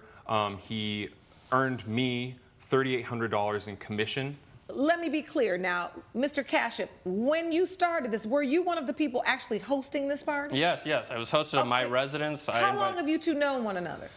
Since kindergarten. Since kindergarten? Yeah, we used to be friends until he, So, wait a minute. Do you announce to everybody, I'm about to roast? Yes. I got everybody. Everybody had some drinks. I said, everybody sit down. We're going to do a roast of the birthday boy. You say this to everybody. We're going to do a roast. So when you tell me what you started saying about him, that he was fake, he wasn't a real talent manager. That's right. He didn't. Oh, so you meant that? Yes, absolutely. So wait a minute. So tell me how you said that and why you chose that. Well, I just honestly couldn't take it anymore. He lives this fake life, this fake Hollywood life. He's convinced everybody he's this Hollywood superstar. He gets all his money from his parents. He has maybe 2 main connections. I just couldn't handle it anymore. He comes in thinking and acting like he's better than everybody. It's time people knew the truth about you. It doesn't make any sense. That's not why you do a roast. If I may offer something, as someone that works in the entertainment industry, I'd say that a roast is typically meant for entertainment value and is not meant to disparage anyone or to cost anyone their career or their livelihood. The defense to, slander and libel and defamation of character is that it's true. However, when you say to someone, I'm going to do a roast, then you maliciously tear them down. I don't know if this was a roast to begin with. I want to go back to Mr. Frayson because I want to understand you had business associates there. That is correct. And tell me one or two of the things that were said about you that you feel like really interfered with your business and your brand. So, he talked about our teenage years, drug use, marijuana, that sort of thing. I don't like, that's not part of my brand, but I didn't think it was anything too outrageous or harmful to my career. Okay. But then he mentioned... You have no brand. You have no career. You're a fake Hollywood guy. I just wanted everybody to know. He mentioned that I got a DUI when I was an 18-year-old, which was really bad. And and this was not common knowledge. This is something I only shared with my wife. Coming up. And you say he stole her. Yeah, I was in dental school. I went away for 1 weekend, and when I come back, find out that they had slept together and that she was leaving me for you. And ouch. And later. No one knew how to operate a mechanical bull, but Patrick volunteered. You just knew how to ride it, not operate it. Your Honor, I didn't volunteer. What happened was this. I was pretty much the only sober one there. I figured out how to turn it on. We're back with friends Richard Frayson and Birch Kashup, who are fighting over a slanderous roast and an unpaid loan. And so this client of yours heard it, got uncomfortable, started questioning your business. Did he write you a letter? Did he say to you, hey man, I don't really want to work with you anymore? What happened with that? I tried I went up to him in person and I asked him, hey, I'm going to shut this down. Like, I'm sorry you're uncomfortable. He said, I just need some space. He left the party. A couple minutes after that, maybe 30 minutes, he texted me. He said, I don't think that our relationship's going to work out. I'm going to have to fire you as my talent manager. So, question, was there anything that Mr. Kashup said in his roast, and I put that in quotes, that wasn't true? I don't claim to have a great number of connections in Hollywood. This is sort of like something that he was bringing up in the roast. It sounds like you were calling him there to honor him for his birthday, to really back him in the corner and then bash him. He stole my girlfriend back when I was in dental school, and I've always been a little bit upset about it. And Is that the girl you're with now that you said was at the party with you? Or was it yes, your wife? That is my wife. So Kate. now it's your wife? Yes. So this used to be Mr. Kashup's girlfriend. That is correct, Your Honor. And you say he stole her. yeah, I was in dental school. I went away for 1 weekend, and when I come back, find out that they had slept together and that she was leaving me for you. And ouch! Just does not seem like friendship material. How long ago was the time when you dated his now wife? Back in dental school, so about 7 years ago. And you basically get mad and just say, what I'm going to say, I'm doing a roast, but what I really want to do is out all of his faults to his friends, his family, and his business associates, because I still have not gotten over that. He can't even pay me back for the $4,000 I loaned him 4 years ago. And this is your countersuit? Yes, this is my countersuit, Your Honor. All right. What is that there? This here's my evidence, Your Honor. I have a check that I gave Mr. Frazen. May I see that evidence, please, Sean? Here you are. Okay. My understanding was when he quit his current firm to start his own Hollywood agency business, he told me he needed some extra money. He was going to be able to pay me back as soon as he had a business up and running. He told me he had plenty of these Hollywood connections. He was going to do great. Just give him a few years, and he'll be able to pay me back. Even if I paid you back the loan, like, it wouldn't be even. I should be suing you for so much more than $3,800. That's just what my client earned. That's just the commission I received from my client last year. If you'll look at the invoice, Your Honor, you'll also see that the client has a Netflix deal, has feature movie deals, as well as other TV opportunities. This is a client that has a lot of potential earning possibilities for the future. I'm suing you just for the $3,800 commission that I got last year. Now, I need to confirm from Mr. Frazen, was this $4,000 a loan? Yes. Okay. When were you supposed to pay it back? That was never discussed. Have you paid $1 on it? No, I have not. Even though it was a loan and you deserve that money, frankly, I think you lost that privilege because you have done a serious damage to my livelihood, which I just don't think is fair. Nothing I said wasn't true. Every actor should know what kind of person you are. Every person in this court should know what kind of person you are. Listen. Let me stop you there, because before you get up on your high horse, Mr. Kashup, and act like nobody who is now a professional person has ever made a personal mistake or has things going on in their past or has, lived through something, evolved out of something, it's just ridiculous. We all have something, right? I often say our mistakes do not have to define us. They can refine us. I believe that the evidence shows that there definitely is evidence for a collection of this amount under cause of action for intentional interference of a business relationship. The intention was on your part, and you not only intentionally gave the information, yes. You intentionally wanted to interfere because No. No, I heard it clearly. Did we hear it clearly, gallery? Yes. Everybody there needed to know who he was. It is for that reason I believe the plaintiff is entitled to the damages of $3,800.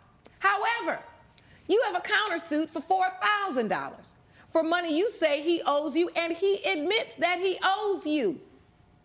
Correct, and you never repaid it. Never paid it back. Never paid a dime on it. You never set up a payment plan, but that does not mean that you still are not owed that money. So in this particular case, I'm going to do judgment for the plaintiff on his claim for $3,800 in damages, but also rule in your favor on your countersuit, right? When you set out to embarrass him in his business relationships, who want to come to a gossipy dentist that's going to tell all their business when he have a few drinks? Not me, honey. Court is adjourned. Judge Lake has ruled in favor of both parties. The plaintiff has been awarded $3,800. The defendant has been awarded $4,000. Yeah, I could have made more in an hour. Does Venmo work? Does Cash App. Great, yeah, I'll Cash App you. Yeah. Numbnuts. Coming up. I was on the bull for like 10 minutes. I started to get dizzy. 10 minutes? Yes, ma'am. I started to get dizzy. Wilma Mae Elrod claims a broken hip from a bucking mechanical bull was not on her birthday wish. Patrick Abreu says his friend knew the risks and he refuses to take the blame. Good day, everyone. This is the case of Elrod versus Abreu. Ms. Elrod, you're suing Mr. Abreu for $1,550. You say he switched the settings on a mechanical bull that caused you to fall off and break your hip. Is that correct? Yes, Your Honor. Explain to the court what happened. Patrick and my colleagues threw a surprise party at my home. My husband was aware of it for months. I was raised in Reno, Nevada. Bull riding was everything I knew. Okay, so this was a gift because they knew you had interest in this, experience in this, and this is something you grew up doing. Absolutely. Yeah, Okay. and, Your Honor, if I may, I was against the idea of getting the mechanical bull for her as a gift. I thought it was a ridiculous gift. I thought it was not a safe idea. No one knew how to operate a mechanical bull, but Patrick volunteered. You just knew how to ride it, not operate it. Your Honor, I didn't volunteer. What happened was this. I was pretty much the only sober one there. I figured out how to turn it on. We had dropped it off earlier in the day with her husband's blessing. I should have hoped that he would have figured out how to operate the bull. Did you know how to operate it? Nobody knew how to operate it. Did you read the instructions? No.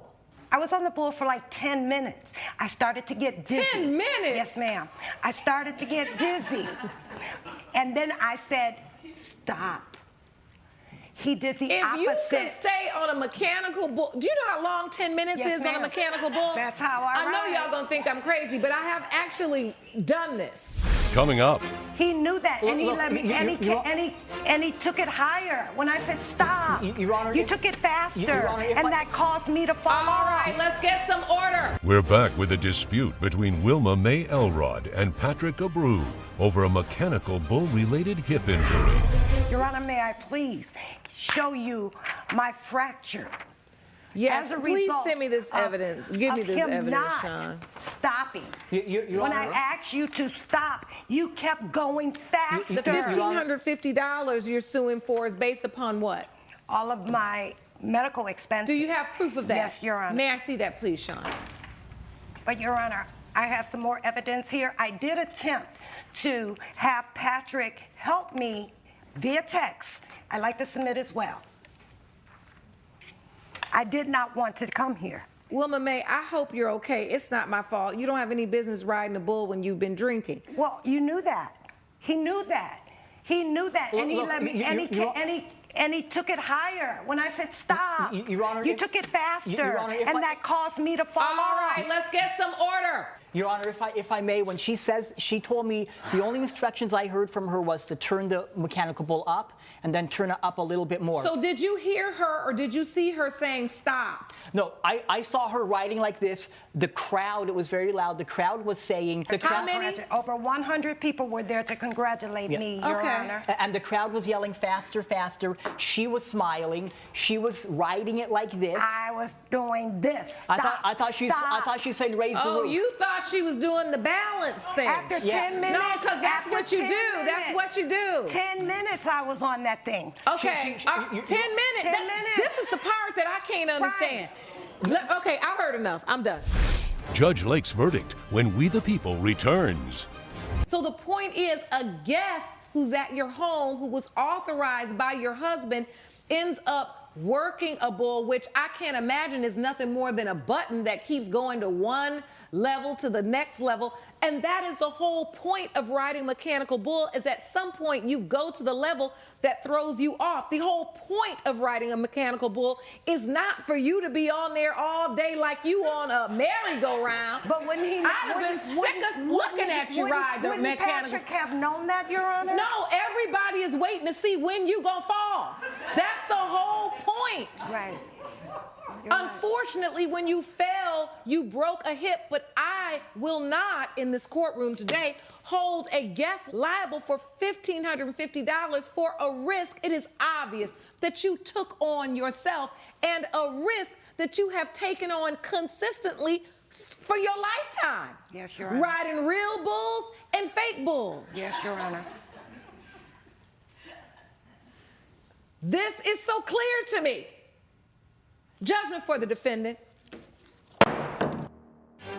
Judge Lake has ruled in favor of the defendant. The plaintiff's case is dismissed. You didn't have to do this, you know? You can still come ride the bull. I can't ride, but you can. I'm still in therapy. I don't know, Wilma. I don't know if I want to talk to you anymore.